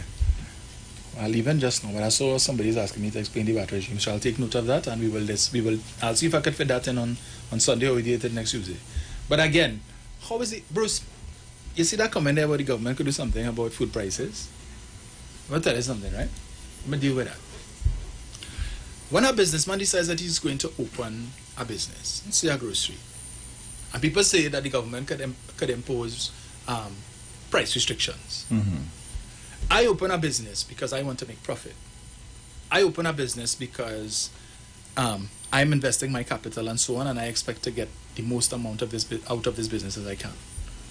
If I am operating in an environment where the government wants to come and tell me that the most I could charge for this is X, or the most I could charge for this is Y, then what's the point of me operating a business? Yeah? It don't make sense. Because even though the price of stuff going up, and you're telling me, well, I need to sell it at the break-even price, which is what exists in communist countries. And we like to talk about Trinidad becoming a communist country. As I say, go and do some research and get the proper definition of communism, socialism, right? So, if the government is going to dictate to business owners the price that they could sell their stuff for, then people will just come out of business. You say it don't make sense? Because the government, and as far as they're concerned, the government is restricting their profit earning capacity. And be that as it may, if the government will tell me I could only sell this for this, and the government will tell me I could only sell, well then forget that. Not making no sense. It's not making sense. We operate in a free market economy, right? The government cannot, while there may be limited things that the government can do from its side, is with respect to import duties, with respect to VAT, with respect to other taxes and tariffs and so on. Yeah, the government has control over that. But to tell people you could only charge this and you could only charge that for your product, the government can't do that. And that's it's like, and but the same thing with rent control too. Because a man can say, well, yeah, well, listen, I upgrade this apartment here and I spend so much and so much money and I fix this and I do that and whatnot and stuff. Very good. Hey, the man say I have a mortgage to pay. And this is what I tell the bank I was going to charge as a rent per apartment. And if it is you coming to tell me I could only charge this and so on, you affected my ability to meet my monthly commitments and pay the bank the money. All of these are things that government, and then you will have those who will complain and see that the government stifling and restricting business. And then people need to understand too that when they talk about foreign direct investment, when a foreign investor is looking to come into a country, all of these are things that they look at. Government restrictions, government regulations, and so on. They look at unions. Is this a highly unionized country? Am I running the risk of coming to set up business here and then I have employees and my 6 months down the road, they come in to tell me they want to establish a union and then union want to dig out my eye? No, forget that. Right? They're not doing that. These are the things that they look at. So when you hear the head of a union saying, take your blasted rig and go, that kind of mind, I not coming to Trinidad to deal with that. Forget that. You see that type of militant behavior, we're not dealing with that. There are other places, and that is why they will gravitate to places like India and Colombia and these countries where they can exploit the workers, right? And they're looking at the exchange rate. So go to Venezuela. Well, if you're allowed to go to Venezuela, assuming that you're not an American company, but they go to places where for instance, the minimum wage is just that minimum. So when people are talking and advocating about minimum wage and stuff, why are you advocating for somebody to be working for minimum wage? Really? Plus they talk about no jobs. You could just go on Facebook any given day. Go on Foster Cummins' Facebook page, right? And other people, and you will see they're always posting vacancies, 31, 40, 50 vacancies every day. But you look at the qualifications and you know why these people can't apply for the jobs? Because they don't have the qualifications for it. You know you don't have the qualifications, so why don't go and look for it? UWI right now, the UWI Open Campus offering courses and just about anything you could think about, Bruce. And these courses costing anywhere between $900 to $1,150, $1,300. You can make the sacrifice, as Shampa say, to invest in one of these courses to improve yourself. So that you could probably start your own business. I mean, you have small businesses, Bruce, that need help to do NIS, to fill out the NIS for the employees and stuff. You have businesses who need that, small businesses that need help with respect to doing their accounts and all of this. You could go do the course and then offer your services. You don't have to be exclusive to this one company. You could do it on a consultancy basis and make plenty money. They ain't studying that. My accountant charging $5,500 just to do my financials every year, right? And the amount of clients he has. So if it is you have 50 clients, everybody paying you $5,500 every year. He got to go. Of course. That's what when I leave here, right? Yeah. Hello, sort out my business. Yes. So I had to make sure when I say, look, sister, make your check, right? Yeah. He played that. But he making plenty money. He live in Westboro. He live the high life. And that's what I said. Do things like that. You see, look. There are ways that you could make a living, you know. And look, you mentioned that. You know what course I wanted to do for the longest while? Woodworking. Yeah. Look, I just finished build 2 boxes yesterday. Right. And everybody said, but you saying that? So we went and learned to do that. I went and learned, no, yeah. Just like it. So I've read up on certain things and follow up to how to use certain tools properly and I do my thing. Right. But other than that, at the time, the school I was going to didn't offer that. And I don't have no sense. They just do woodworking now if they have that. Right. But I don't know. I know there was auto mechanic, or was electrical. I don't know if they had wood. If they have it now or what. Yeah. But I always wanted to do that. And that have money in it? If it have money in it again. Plenty money. A friend of mine tell me, she said, but You could build cupboards. I say, listen to me. Yeah. I respect the people that just do this thing. I ain't going to tell nobody, yes, I could build cupboards. I'm not Yeah. doing that. Right. I say, because I have a partner who does build cupboards, and Dominic, when that man finish your kitchen, your whatever, you like it's like you want to tell him here we're gonna one room inside of here for yourself. Yeah. Because he just take pride in Yeah. his work. Yeah. When he put out something, he put it out. Marcus Morning, my brother. But that's how they get referrals. If you do a good job, people refer because you have a little line. People come. Who do this cupboard for you? The man showed me some pictures of his work, and I like. And again, it wasn't an easy road coming into it. Yeah. Because like with any trade, you're going to meet somebody who you're learning the trade from, or like on the job training, so to say. Yeah. And most of the time, these people and them are too nice, and I'm being real. Yeah. I deal with some people on the electrical already to the point where I had was the guy out of character. So, and these are the guys who, and here what hurtful about it, that they would have learned this trade from somebody else who make them get out of character. But now you're teaching somebody and you're doing them the same thing, and you know it's not right. Yeah. Right? But what I'm trying to say is, anything you put your mind to out here to make $1 once is legal. You could make a little money. Yeah. My problem is, Dominic, it have people that like to cut your price. Right. It have people that you have to run down for your money.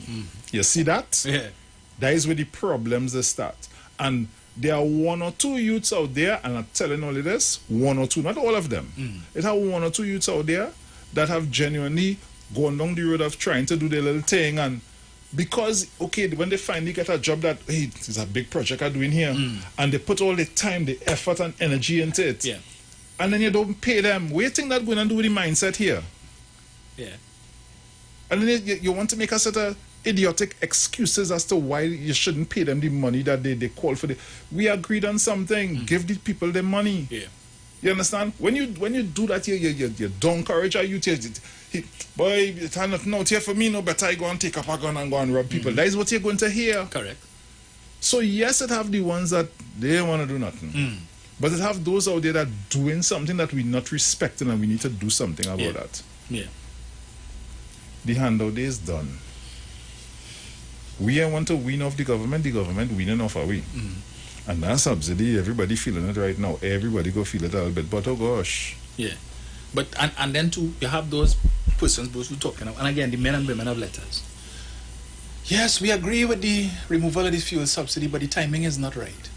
When will the timing ever be right? It will never be right. It will never be right. That's like asking a boss man for a pay. A pay raise. Yeah. It will never be right for you to get a raise. Never. Never. Yeah? So let's kick the can down the road. It wasn't right 5 years ago. The timing wasn't right 10 years ago. Because the fact of the matter is, no matter whenever you remove the subsidy, it is going to have an impact on the on person's disposable income.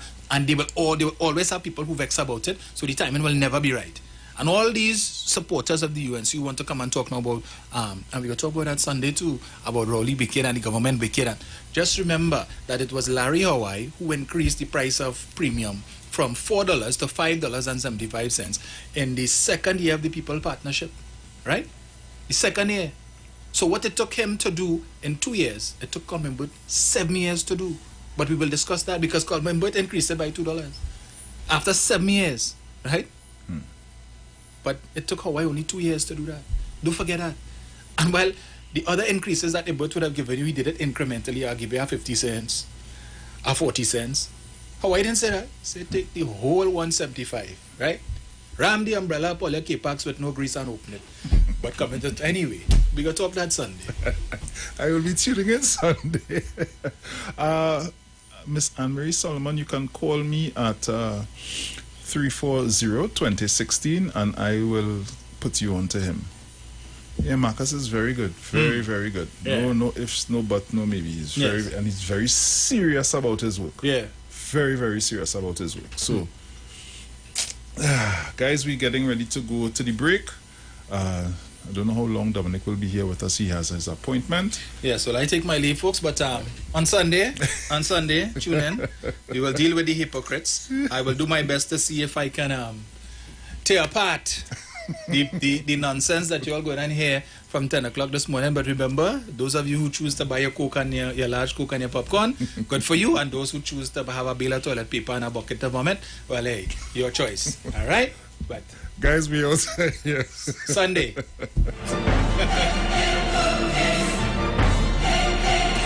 The weekend. Yo. It's a feel-good weekend. On the street.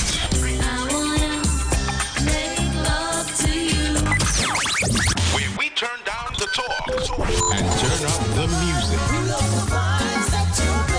Playing all your favorite songs and artists of yesterday and today. We sing, send me after them before. When all the sun get red, I'm like a blazing fire. Right here on The Street, 919 FM.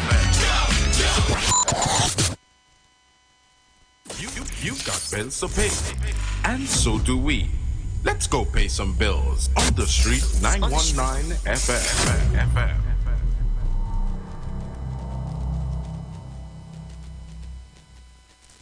The legendary Desperados Steel Orchestra presents their fundraising 5K run and walk on Sunday, October 16th, beginning and ending at the Pan Theater, corner Tragarete Road and Victoria Avenue in Port of Spain. Be treated with breakfast on the morning and a steel band clash afterwards, featuring First Citizens Supernovas, Shell Invaders, and the legends themselves, Desperados Steel Orchestra. Register now for only $125 at baffasports.com/Despers5K or call 283-1365.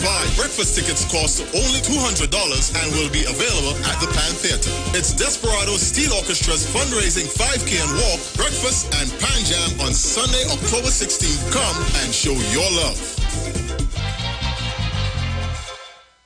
91.9 is counting down 91 days of Christmas. Yes. 91 days of Christmas. It's karaoke, prizes to be won, giveaways. It's the 91 days of Christmas on the street. 919 FM. I could sing a good serenade. Oh, it's Christmas. 91.9 Bago Bashment presents On Board the Embassy Tobago Carnival Boat Ride Week. Tobago Carnival Boat Ride Weekend. Boarding at the Pigeon Point Jetty. Kicking things off from the 24th to the 30th of October. Walk with your food and coolers. Come experience October 24th. Pan on the boat. October 25th. ISO on the boat. October 26th. Chutney on the boat. Tickets are $200. Available at islandetickets.com or 91.9 FM Tobago. The party continues October 27th. Water on the boat. October 28th. Power Soaker. October 29th. Groovy on the boat. October 30th. Juve on the boat. Tickets are $200. Available at islandetickets.com or 91.9 FM Tobago. For tickets, call 814723-363-4030 or 368-1932 or check us out on Facebook at Embassy Cruises for bookings or email at embassycruises@gmail.com. Tobago Carnival Ride Weekend.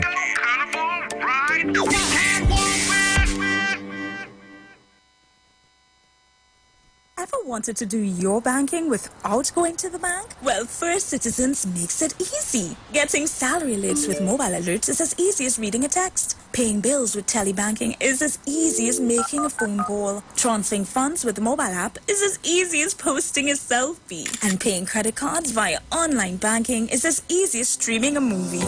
First Citizens Easy Banking makes your everyday banking so much easier. Visit firstcitizensgroup.com for more information. First Citizens, we put you first. It's the launch of Legacy's 2023 presentation, A TikTok Affair. On Saturday, October 1st at Ibiza Lounge. Come TikTok yourself with Youngster, Mystical, Caution Sound, DJ Tari and Parky, Music Jazz, Nigel Snipes, and much more. Win a exclusive Legacy Carnival package and other door prizes. Tickets at Legacy Mass Camp, Brooklyn Bar, and Legacy Committee members. Call 622-7466 or 362-5959 for info. TikTok, it's trending. TikTok. At Legacy Band Launch, Saturday, October 1st, Ibiza Lounge. Courtesy, Blue Waters, Coca-Cola, Wiggins Light Effects, Forest Park Punch and Rock. And powered by Rockstone Tonic Wine. Hi, Trinidad and Tobago. This is yours truly, Pastor Charles, streaming live from Port of Spain, Trinidad, Marvel Road, 91.9. Our services start from, 12 midnight to 5 a.m. in the morning from the first, the second, and the last Wednesday of the month.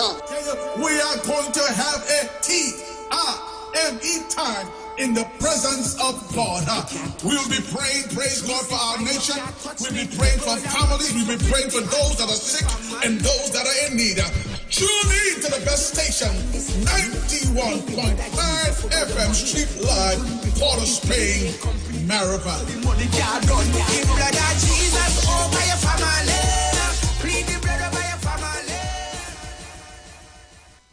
If you're experiencing pain, constipation, headaches, poor blood circulation, high or low blood pressure, diabetes, cancer, swollen or darkened feet, come visit us at Health and Wealth Lifestyle, located at 73 Eastern Main Road, Barataria, opposite Eastern Credit Union. We at Health and Wealth Lifestyle offer a wide range of services. Come and experience our new 3D analyzer, which allows you to have a look inside your body. We also provide live blood analysis, iridology, ionic foot detox with foot soak and foot massage, aquatherapy, full body massage, and organic supplements on sale such as nano silver, nano zinc, body light, cold pressed sesame oil, and more. Health and Wealth Lifestyle, located at number 73 Eastern Main Road, Barataria, opposite Eastern Credit Union. For more information, call 275-8359 or 288-1108. Join Nicole Huggins for Health and Wealth Lifestyle Tuesday morning from 11:05 to 12 noon. Right here on the street, 919 FM. The steel pan, the only musical instrument invented in the 20th century, is a reflection of the perseverance and innovativeness of the people of Trinidad and Tobago, which have always been central to our development as a nation.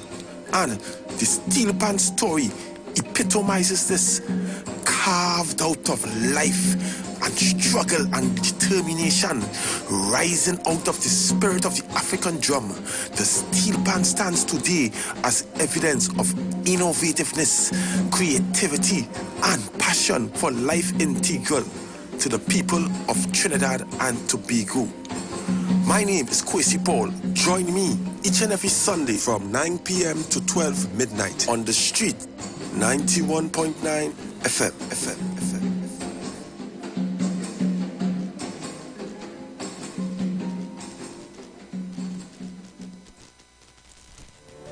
Turn your lights down low and listen to the Master's radio. Get in touch with God. Turn your radio on. You are invited to join Pastors Morris and Agnes Johnson of the Church of the Firstborn Assembly Miracle Center, located at number 399 Eastern Main Road, Guayco in Sangre Grande, for the old-time gospel hour family radio ministry every Sunday from 1 p.m. to 6 p.m. to the children's hour worship ministry of the Word and the family forum every Tuesday from 9 a.m. to 10 a.m. The Law and You, and every Friday evening from 9 p.m. to 5 a.m. All night prayer live, designed with you in mind. This program deals with today's issues from a biblical perspective. You will also be given the opportunity to call in and interact with us. Micah 6:8 says, He hath showed thee, O man, what is good, and what doeth the Lord require of thee, but to do justly and to love mercy and walk humbly with thy God. Your financial support through the First Citizens Bank will be greatly appreciated. Account number 795222. For further information, call 753-1113 or email us at church668hope@gmail.com.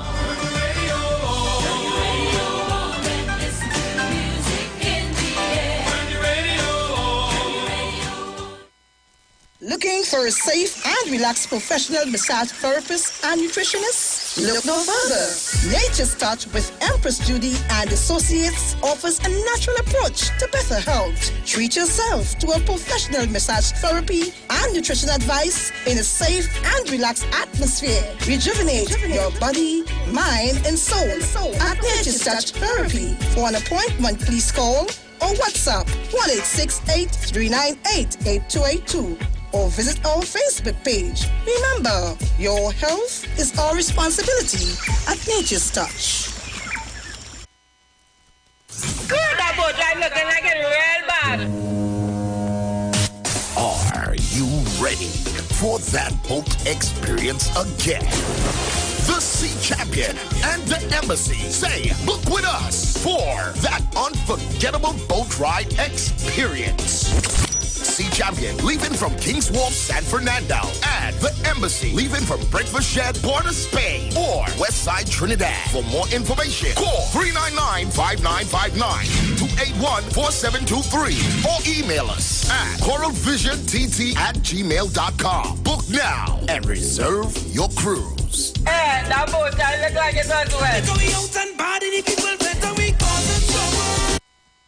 Share the line. Share the line. The Street 919 FM on Facebook and Instagram. Share the line. Iowa George on Instagram. Share the line. Iowa TV and Street TV on YouTube. Share the line. The Street 919 FM. Yo, this is your boy Ziggy Rankin, and right now you're listening to the Titans of Democracy. You don't know. Real talk.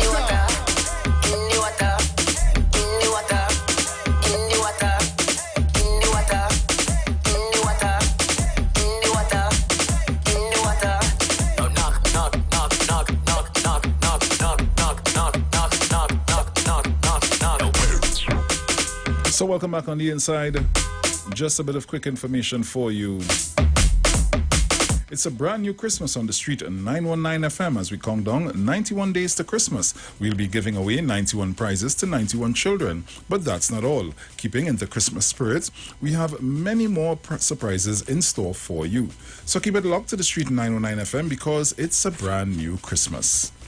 Embassy is coming to Tobago Carnival from the 21st to the 31st of October. Pickup points are Bon Accord, Lagoon Private Jetty, Crown Point.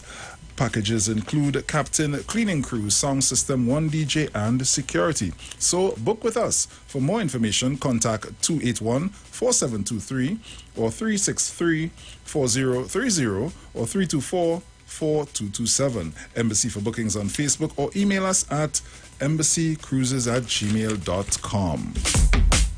Yes, people, it's that time again where we head back to school. It's a massive back to school sale now on at Charon's one-stop bookstore. Get all your kindergarten, primary, secondary, and tertiary education textbooks and stationery. Both boys and girls, we carry a wide range of school uniforms, including shirts, pants, overalls, belts, ties, socks, and more. Bring your list to our friendly staff and they will assist you. For all your back to school needs, visit Charon's one-stop bookstore located at Eastern Main Road, Sawa, Eastern Main Road, Tunapuna, and two locations, level 1 and 2, Trin City Mall, Trin City. Charon's one-stop bookstore has always been there for you. Call 663-1884 for more info or follow us on Facebook and Instagram. Reggae Rock Sundays featuring MC Duke and Selector Kachi presents to you Reggae Rock with a touch of everything on board the luxurious Embassy yacht. It happens on October 8th. Boarding time 10 p.m. Sailing. Keep saying that. We are boarding at 6 and sailing at 7. Yes, and we are at the Hyatt Waterfront in Port of Spain. So get your reggae groove on with your top DJ Selector Kachi, Bruce Wayne, TC, and Heavy Duty. Remember, tickets cost $175. For tickets, call Selector Kachi at 777-7909 and MC Duke at 349-4121. Reggae Rock with a touch of everything. It happens on October 8th. Remember, no oversized coolers, no glass bottles. Don't miss it. Champions, let's get ready to party in fine style aboard the Sea Champion.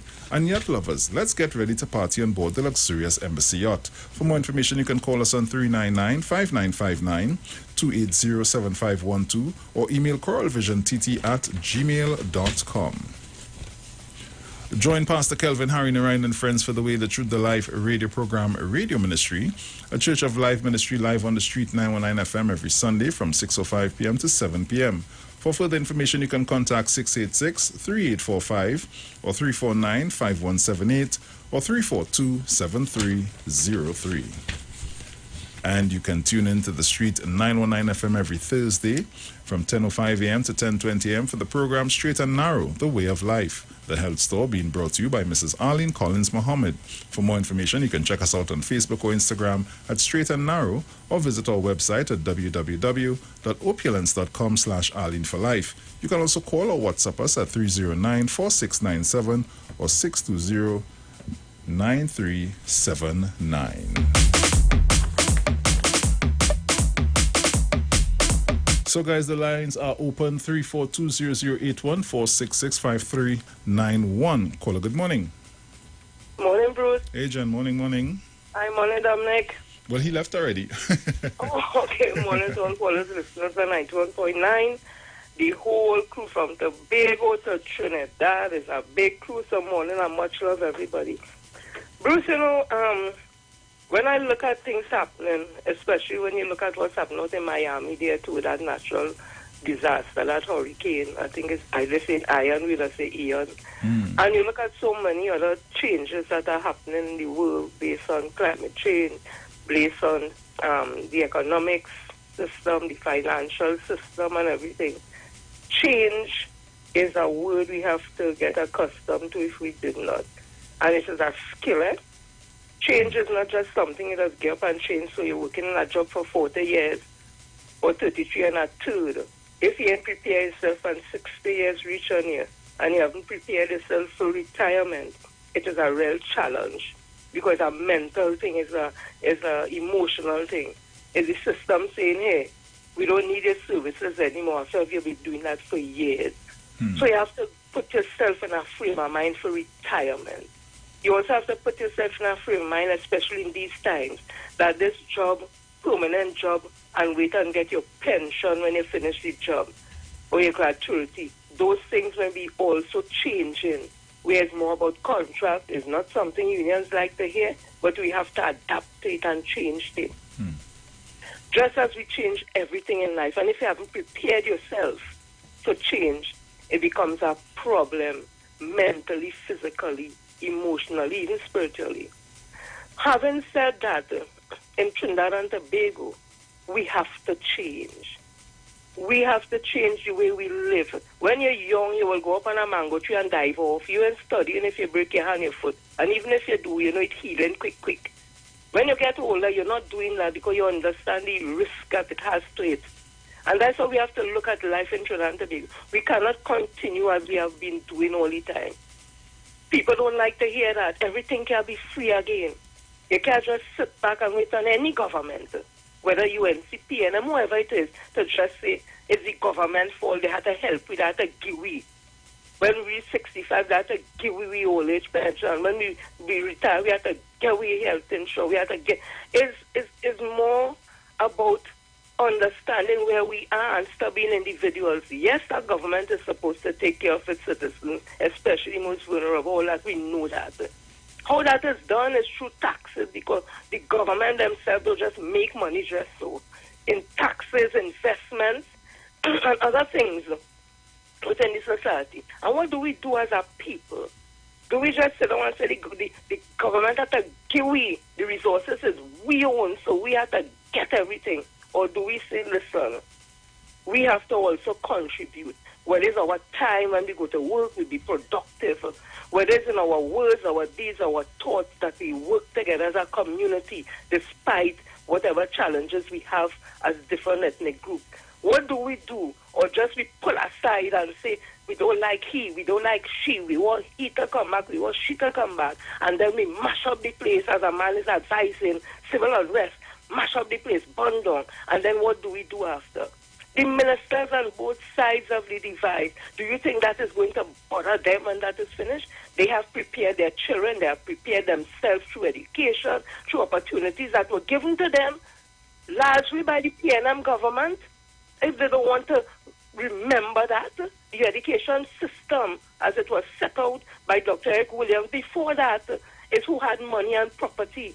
This was just now under PNM, it's education. They don't like to hear that, but PNM has been there the longest.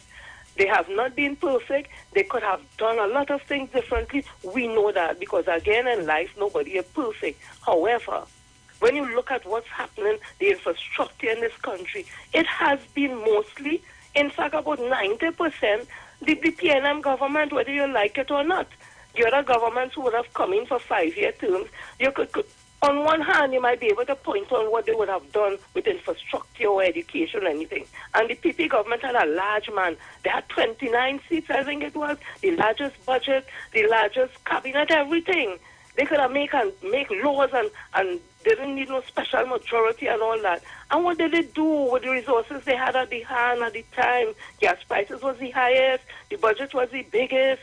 What did they do? We have a pandemic. We went through the whole world because we like to think we isolated in Trinidad and Tobago. What happened now? They had nothing to do with we.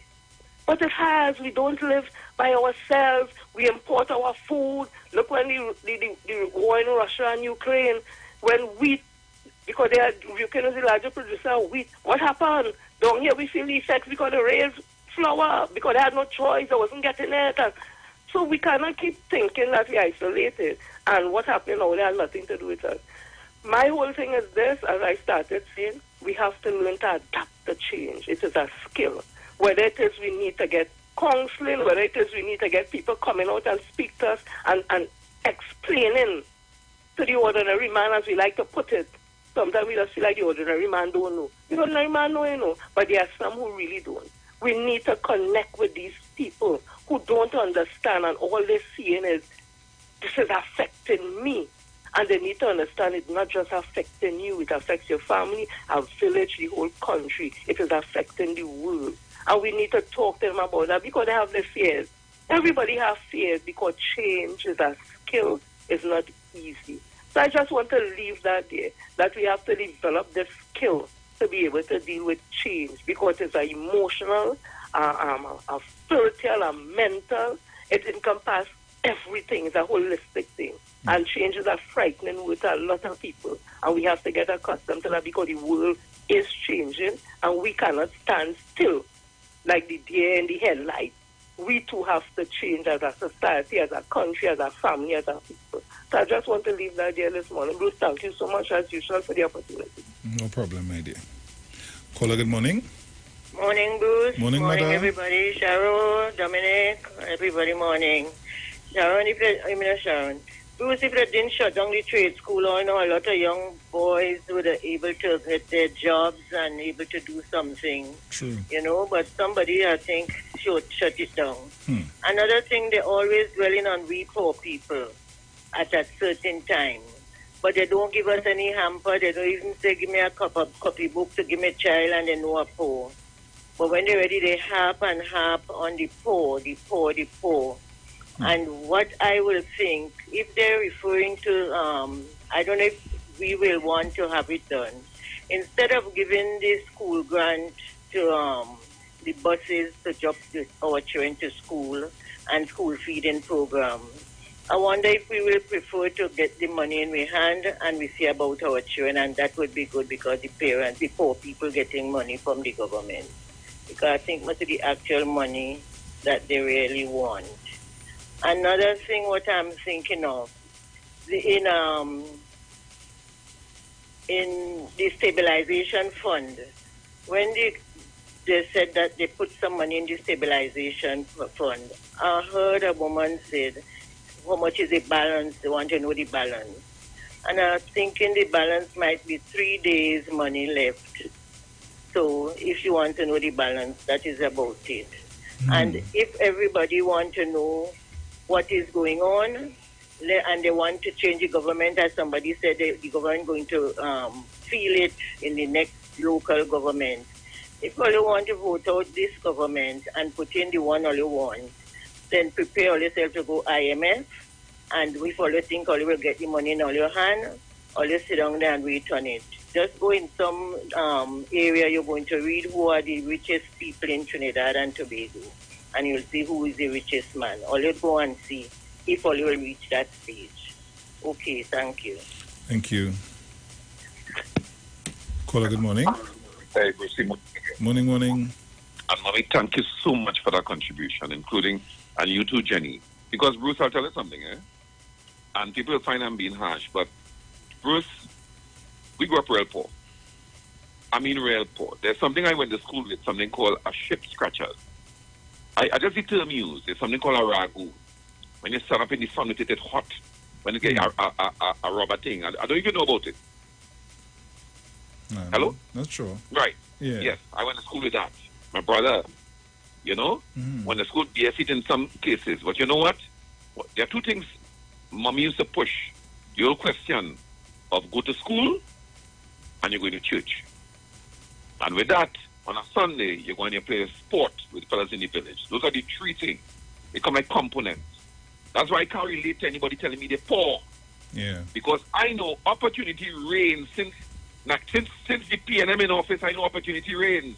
The other thing, if you don't align yourself, even in school, I remember all my teachers, Mr. Achan, Mr. Mungal, Mr. Green. Oh, I remember every teacher as a poor child growing up in school there. And your welfare, they had it at heart. Now your welfare is a union leader pushing money. But you know what, Bruce? You see them little East Indian people down in Barakpan, all them places? They continue the same legacy that I had. And we dropped today. So what we see in our school is more what you're fighting. Because parents are getting hold of it. And who they blaming? They want Dr. Rowley. You see freeness? Bruce, we work hard to achieve what we wanted with pride. Today, you getting a man, getting an HCC house, and you getting a work in either San Fernando Regional Corporation or Southwest Regional. And me talking like guests, this is where all our people latching on to, and they get all the money during COVID. And today, Dr. Rowley faced two major problems in this country with the race factors. You have one group, I keep telling people, that will never support him. They'll always vote the other way. And any chance they get, what they'll do. There's a group of African people led by unions, led by Asi Abubakar today. You see those people? Them don't vote. Them don't vote. Those are the disruptive type who you could get any cost to mash up the country. And that's why I tell black people about heritage and a sense of belonging. There's a group of African people, by the unions, all of them. Those are the people that are being disrupted. They don't vote. You have to try to get them into the circle. But they are the ones that have a price. That's what Dr. Rowley dealing with. That's the problem in our society. And that is why you have strong leadership to say, hey, just ignore them and continue, because the right-thinking citizens are way more than the UNC supporters who continue to vote one way and those group of union people who don't vote. And I'm telling you, you have to go that way with strong leadership. Ignore them. Because, as Jenny said, Bruce, they're not paying attention to the windsocks. They're just studying, hey, block the road and you can give me $2. I keep telling African people, if two persons could work CPEP and produce a doctor, I tell her, let's stop working and producing the same rank. Bail and sacrifice. It's open to that. She telling her people to do that, but she telling her to protest. She telling her to come and get $69 a day. That's the problem. And we whimsically going, led by people like the man from the state, and people like Reporter, people like the union leaders. All will continue. And the end result will be all remaining right there until you reach 60 and 70, still asking the government to do something for you. That is my contribution this morning, Bruce. Pay attention, African people. All the best, Bruce. Yeah, man.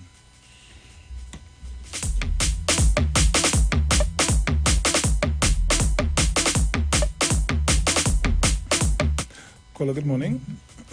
Good morning, Bruce. Morning. Trying to get to the Batman and Robin yet earlier on.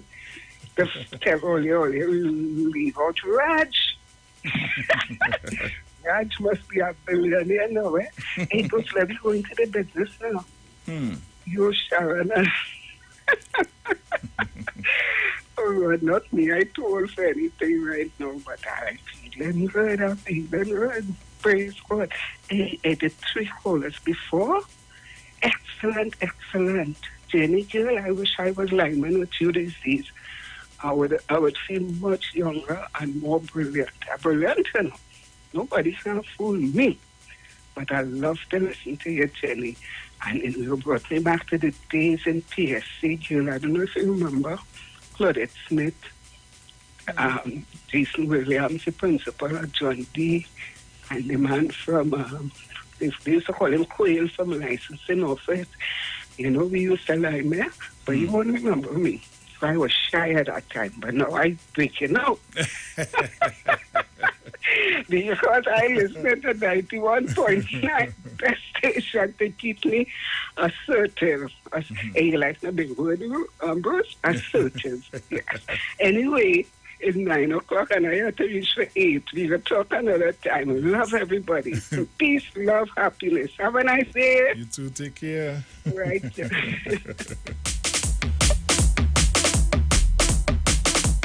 Caller, good morning.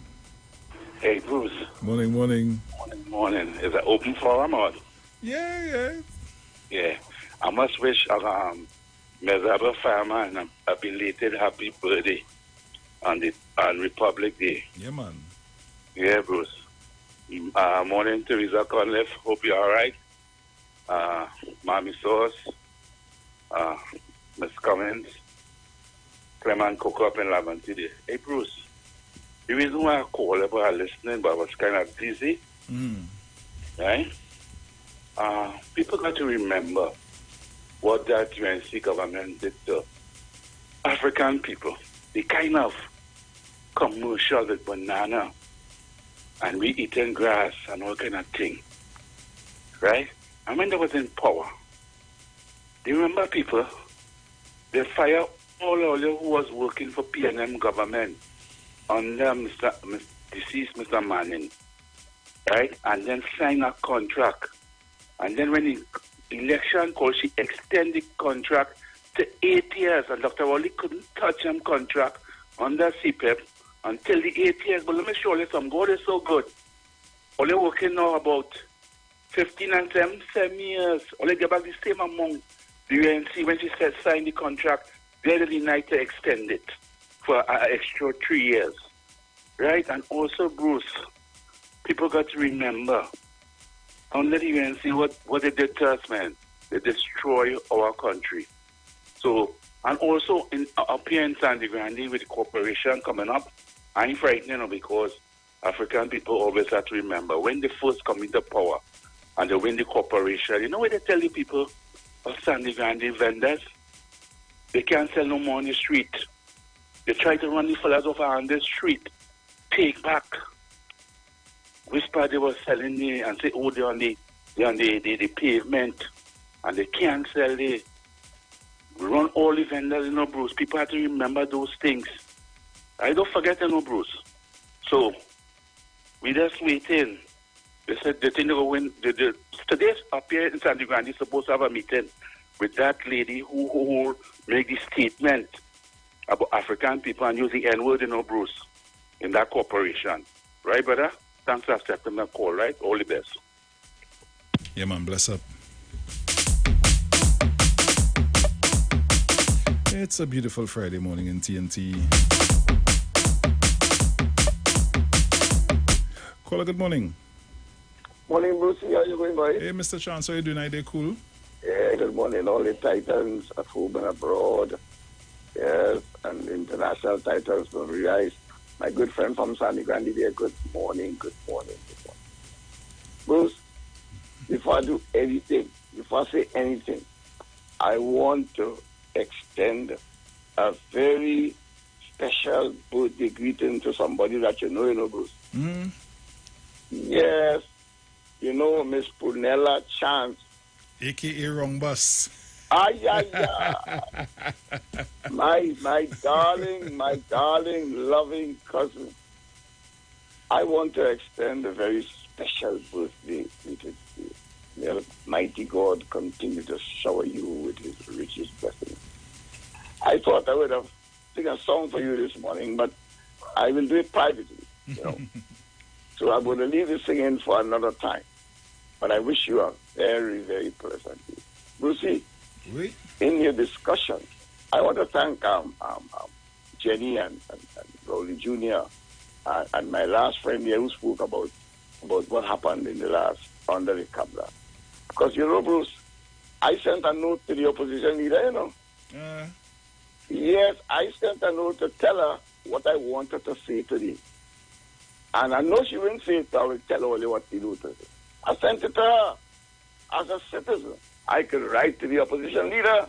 I wrote to the opposition leader, and I sent a note to her, asking her, telling her, this is what I wanted to do. You know? So I will tell you all, because I know she's not going to do it. She's not going to do it. Right? In the introduction, here's what I said to her. Madam Opposition Leader, you and the United National Congress have no moral authority to talk anything about money in this country. Because the budget is about money, and you have no moral authority to talk anything about money. I'm going to tell you who told us that, and he was in the bosom of the UNC. Here's what Makandal Daga told us. He told me as a citizen.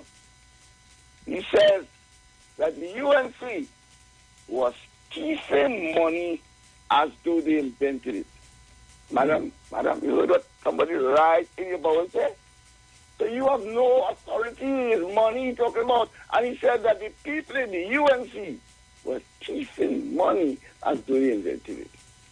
And so here, madam, here is what I want you to say when you stand up in the parliament today. Here's what I want your budget speech to be. This is what I want you to say to the speaker and to the people. Here, madam, I'm telling you people, listen, you know, turn up your radio. I know she's not going to say it, but I want you to hear what the budget, what Ms. Kamla Sushila Prasad Bisesa must say to us. Madam Speaker,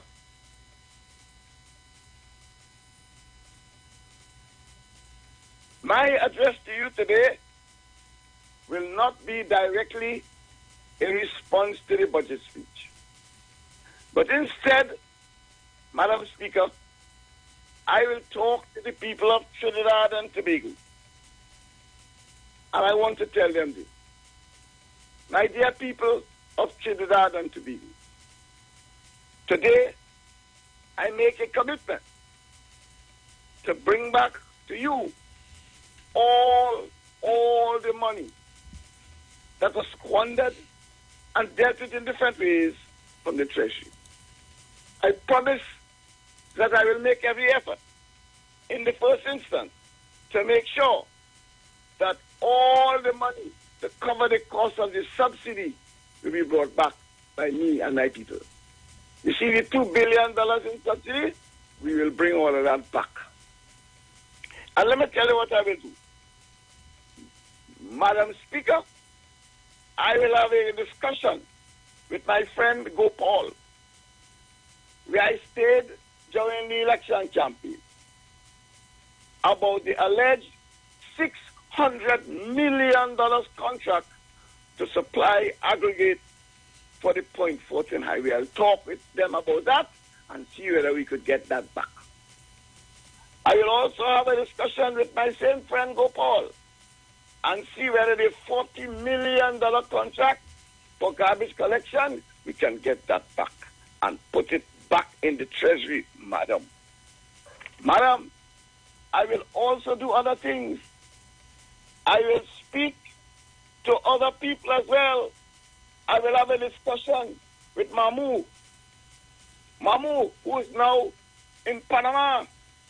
You know, you remember? We gave Mamu $400 million in advance for the Vitam water treatment plant that cost $1.2 billion. I will talk to Mamu and see if we could get that back. So, madam, when I calculate that, I note that we have reached at least $1 billion. But I will promise you now that I will do more than that, and put back in the treasury as a bonus to the people. Here is what I will also put back in the treasury, madam. I will put back the $400,000 for a pundit and his wife to travel first class to India with me in January 2012. I will make sure that $400,000 is put back in the treasury. I will make sure the $860,000 for my sister to accompany me on state visits is returned to the treasury. Madam Speaker, I have not forgotten the $300,000 that we spent on roti. So I will make sure that that is put back in the treasury.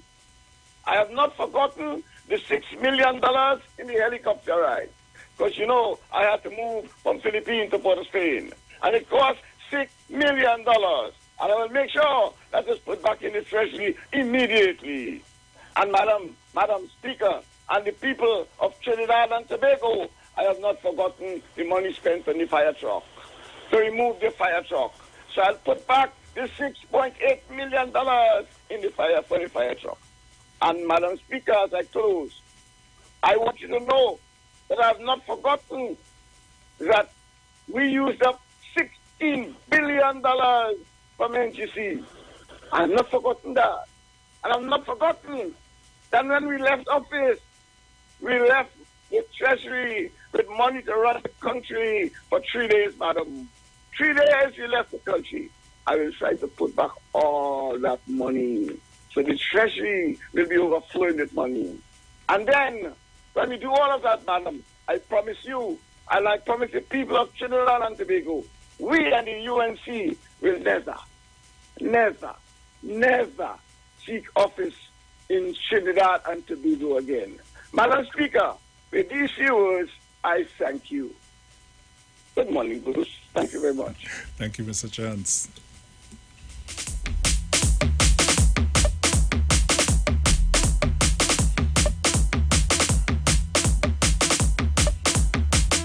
Three 342-00814665391. Caller, good morning. Hey, good morning, sir. Hey, Chief, what's going on? How you doing? Are you listening? Everything that people saying this morning, and well, first I heard earlier you touch on the community center, and I want people to know, if they don't know, that this Mova Community Center that we have here was the first community center that was built in the West Indies by the people of Movan, and we are the only community center that have the deed for the land. We were told by the authorities that if we don't give them the deed for the land, they will not complete the center. Right now, there are people being paid to maintain the incomplete center, and the Savannah, which is serviced by the Northwest Regional Authority. I just want people to know that is what's going on right now, and that is why the community center is not completed at this moment. And also, there are countries around the world, Bruce, if you don't make a contribution, you don't collect an pension, which we call an old age pension, but it's an old age grant. But because they can take it away from you anytime, the people who contribute receive a pension, but they receive a grant. And if it is that all they want to push for this increase, where the union pushing for, they can take away the grant from you. Also, the people who collecting welfare, they will only give it to the people who deserve, because right now it have people who collecting welfare, and I don't think that all of them are above the border. Mm-hmm. So this is what we kicking against, right? So if all they continue all in nonsense, because they block up the road and by Nilano Sea and all them kind of thing, and there are people jetting down the street by me and all them kind of things. So, but I just want them to know that you do not have an old age pension, you have an old age grant. That if you go to the IMF could tell the government to take that away from you. And the government wouldn't have a choice. So all they don't force the government to go to the IMF. So stop all your nonsense with this protesting and burning and all them kind of things. And Miss Dissessa, honorable, well, so-called honorable opposition leader, make some sense when you talk today, please. Thanks.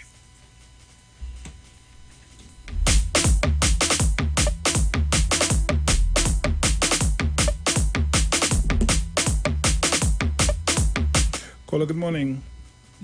Uncle Bruce, me again. Hey, morning. All right. Madam Speaker, the money that was left, the amount of money that was left in alcohol at the diplomatic center, it was twice that amount. I'll return it. Morning, Professor Chance. morning. Let me say a little thing, Uncle Bruce, about the Tobago tourism secretary talking crap about people. Uncle Bruce, let me tell you something. I live in Tobago here now for a couple of years. And when the people come out of Trinidad, and this is not race talk, especially the Indian people who come here very often for holidaying, lots of them age people. You know what they do? And what I see them do? They go to the lotto booths and thing, and they will buy $100 in lotto and go back to Trinidad. What is $25? These people, they don't take those things as anything. It's only these people, black people, oh gosh, I hate to say that word, they tell our people that kind of thing to keep them at that level. There are people here in Tobago who wish to pay even more than $25 because they know about the boat, they see the quality of service that they get and all these sorts of things. And these same pensioners like me, we'll save our money and pay how many $1,000? Well, we don't pay that when you're a senior citizen. And go to America and Canada and England and these places to visit our grandchildren or children if they're still around there and whatever. So what is the problem with $25? A man going to a parlor and buy a pack of cigarette, Dumori, for $40 and he smoke it out in half day. And pensioners doing that. So what is the problem? Why are these people not trying to educate people? Why they're not trying to educate people and tell them the right thing and stop crying doom and gloom? When the tourists come here from Trinidad, they spend so much money buying all sorts of different things. Chenet by the roadside, this, that. They don't even think about the money that they spend. But they always try to tell the locals, this is what is happening, and you go pressure them. Rubbish.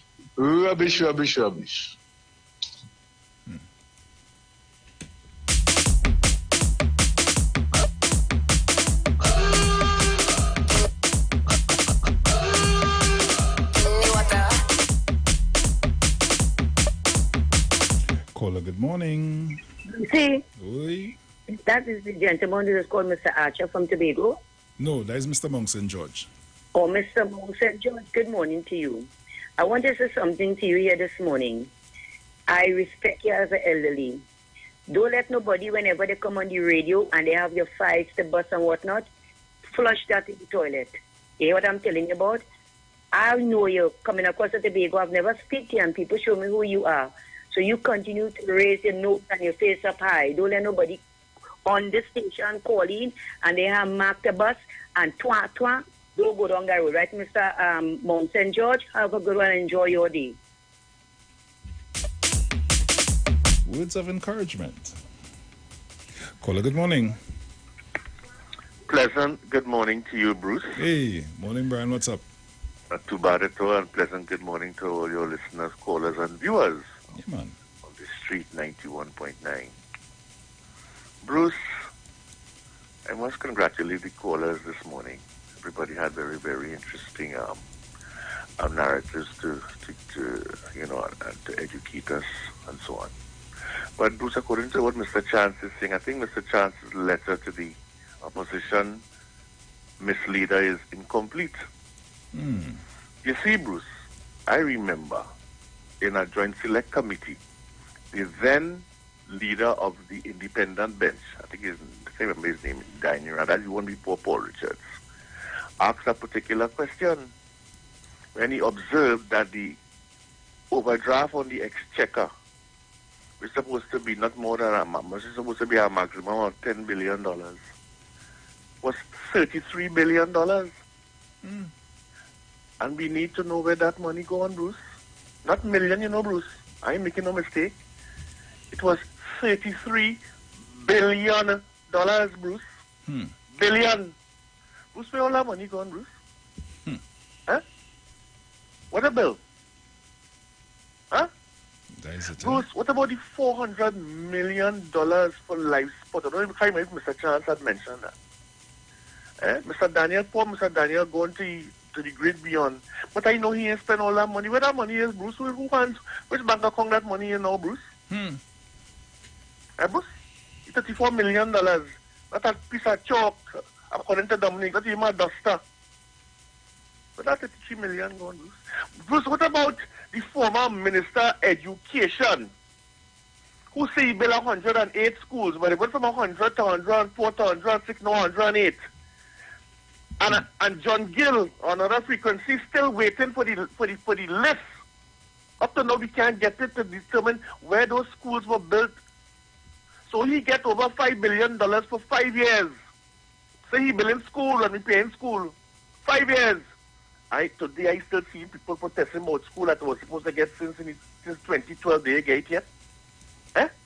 Bruce? I'm telling you. Bruce, 108 school, Bruce. Up to no list.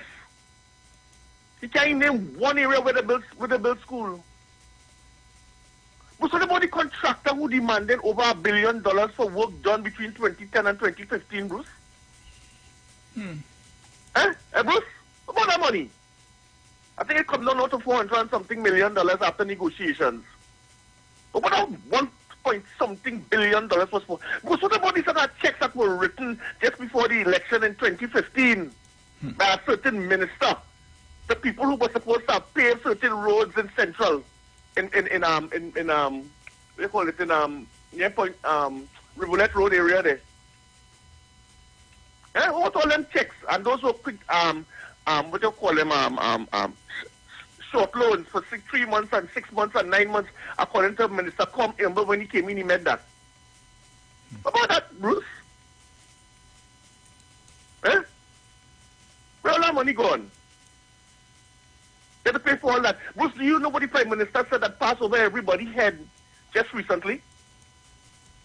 The Prime Minister indicated when he was attempting to explain on the day of the presentation of the budget, when he was dealing with the media, he said, up to today, we have not paid back the $6 billion we had to borrow to pay back pay to public servants. 7 years later, Bruce. Wow. So that's still on the books, Bruce. $6 billion. That is yet to be paid.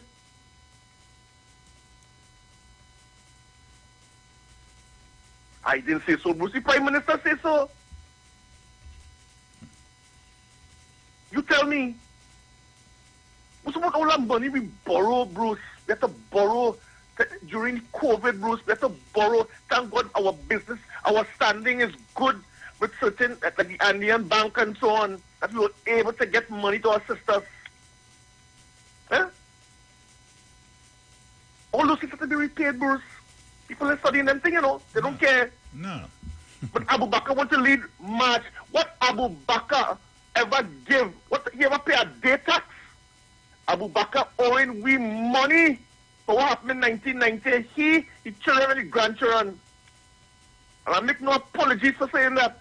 You want to lead March and talking about poor people and people who suffering and always using the word suffering. What's he about suffering? He who wanted to join the PNM just the other day.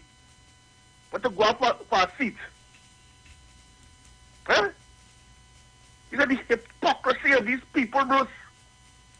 Hypocrisy.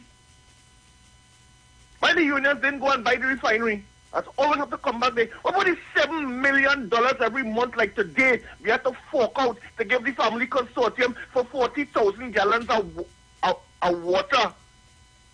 Less than 20% of the contribution of water per day, Bruce. People still boiling for water. $7 million US, Bruce, every single month until 2036. We have to fork out, take or pay. What about that? How come we don't care nothing about that, Bruce? Talking about poor people and poor people and poor people and all kind of stupidness. How come? How come nobody is raking Pushwati over the coals for that? And asking, well, how could you sign that? You could imagine if Dr. Rowley had signed some contractual arrangement for something like that, Bruce, over the next 25 years, and we can't see, and one consortium getting the money, one family, huh? They are raking over the coals till thy kingdom come. But we have to pay that. This is the last day in this month, Bruce. We have to find that money. Take or pay 40,000 gallons. That is less than 20% of the water being distributed on a daily basis in Trinidad and Tobago. And they want the money in US dollars. Yeah. And everybody complaining about how, when I go by the bank, I can't get no US money. My child's studying abroad. I don't know what to do. This government, they don't care about we. They're studying that. But Bruce, this is what we have to live with. And according to Shamfa Saki Kojo, you have to buy the bullet. We could take the cost. But at the end of the day, we will not be like how England is today, who people crying. Because effective tomorrow, the energy bill going up. Because the pound drop, the lowest ever in 25 years. But they're not seeing that. It's okay. They're not seeing that, Bruce. They're not seeing the amount of cars driving out of Russia right now because Putin picking up the boy saying, come and fight war they never fight before in their life. People are trying to get out of Russia. They can't get a plane flight out of Russia. You see anybody leaving Trinidad and Tobago, Bruce? Nope. You're studying just now we have to look for a flight or a boat trip on them same lovely, beautiful boats that belong to we, Bruce, to go to Tobago to enjoy ourselves because Carnival coming up just now.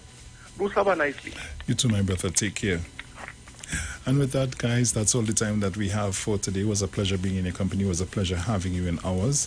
Let me see if I could just squeeze in here. Caller, morning. Hi, Bruce, morning. Quickly, Brian, you omitted to speak of the thousands of dollars that was paid for rent for a building in Barrett Harriet that is invisible to the naked eye.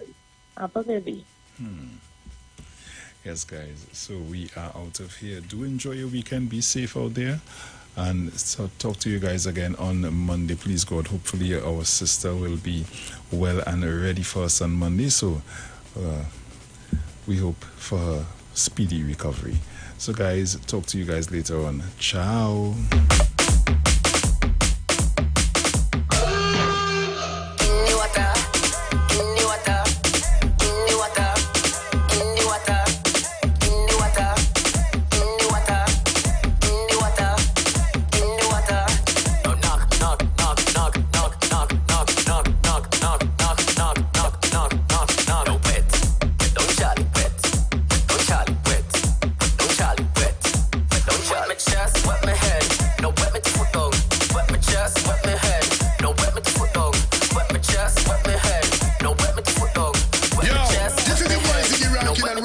Listening to the titans of democracy. You don't know.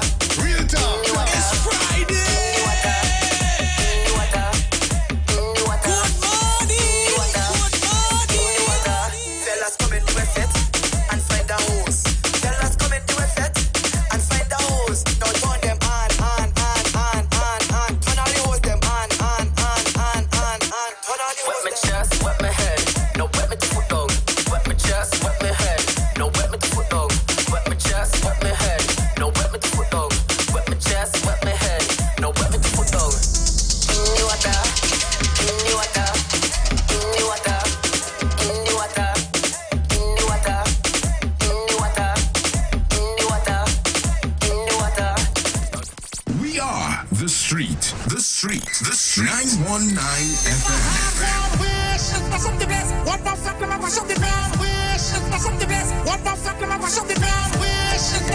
The only radio station bringing perfect balance between entertainment and talk. Updating you with current affairs and social issues. So what, we should just sit down and take the foolishness that's being meted out because of you feel that all you're real bad? Right? Unlike his situation that I don't even want to go back and bring up and highlight. You don't have a good record where that is concerned? Having you in the loop with trends and entertainment. Providing music that lives on. Darling, I feel the disco. And spiritual food for the body, mind, and soul. Satan soul face. Enough taking that. The Street. 919 FM. You've got bills to pay, and so do we. Let's go pay some bills on The Street 919 FM.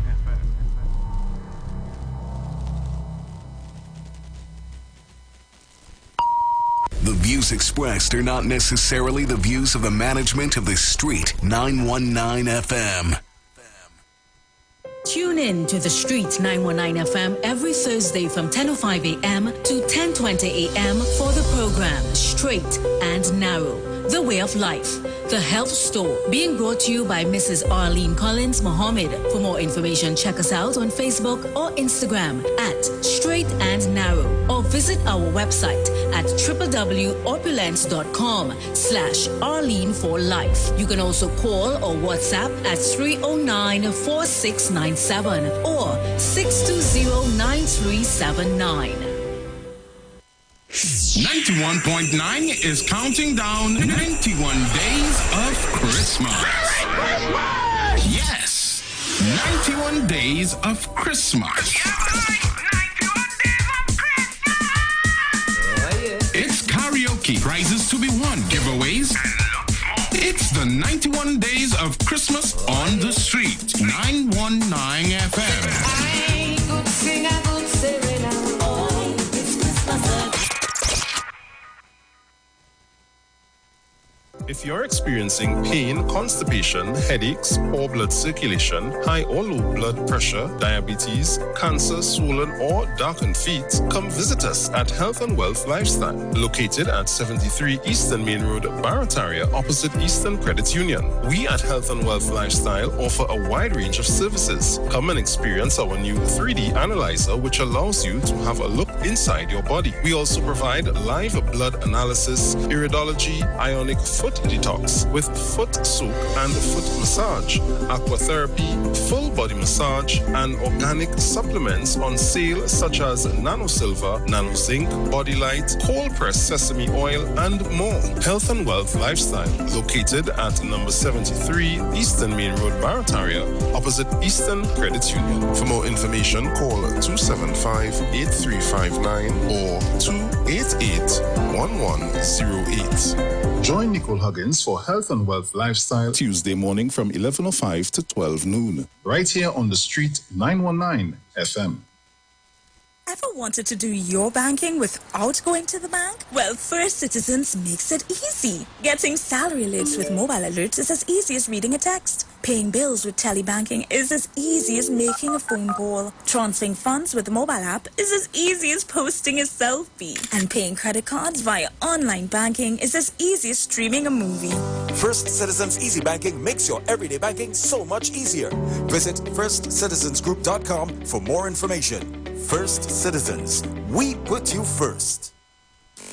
It's the launch of Legacy's 2023 presentation, A TikTok Affair. On Saturday, October 1st at Ibiza Lounge. Come TikTok yourself with Youngster, Mystical, Caution Sound, DJ Tari and Parky, Music Jazz, Nigel Snipes, and much more. Win an all-inclusive Legacy Carnival package and other door prizes. Tickets at Legacy Mass Camp, Brooklyn Bar, and Legacy Committee members. Call 622-7466 or 362-5959 for info. TikTok, it's trending. TikTok. At Legacy Band Launch, Saturday, October 1st, Ibiza Lounge. Courtesy, Blue Waters, Coca-Cola, Wiggins Light Effects, Forest Park Punch and Rum. And powered by Rockstone Tonic Wine. Here at Lend Capital Certificates, we provide opportunities for your money to make money. We all know saving is important, but saving alone won't get you to your financial goals. And let's face it, the bank doesn't have your best interest in mind. So this is your wake-up call. Do you have $1 million saved? Then contact us today. Spots Unlimited. Call 324-LENN. That's 324-LENN. Good about I'm looking like it real bad. Are you ready for that boat experience again? The Sea Champion and the Embassy say, book with us for that unforgettable boat ride experience. Sea Champion leaving from King's Wharf, San Fernando, and the Embassy leaving from Breakfast Shed, Port of Spain, or Westside Trinidad. For more information, call 399-5959, 281-4723, or email us at coralvisiontT@gmail.com. Book now and reserve your cruise. Hey, that boat, I look like it as well. It's all about the fastest growing reggae show in the land without a doubt. Right here on the Street 919 FM. Each and every Sunday from 7 p.m. to 9 p.m. With yours truly, MC Duke, alongside Selector Kochi. So make it a date and don't be late. Rock and come in, line up, link up, creep up. You don't know reggae rock each and every Sunday. Salute God Amari, King Selassie.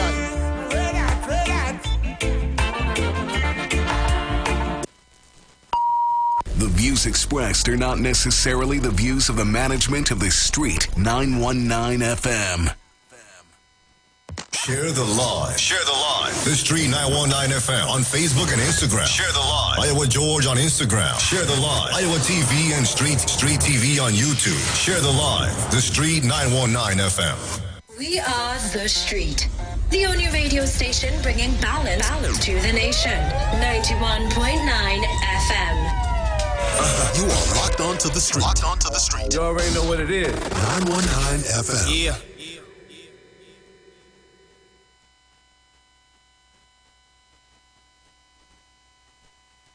Connect with us. The phone lines are open. Don't you touch that dial. You're locked on to The Street 919 FM.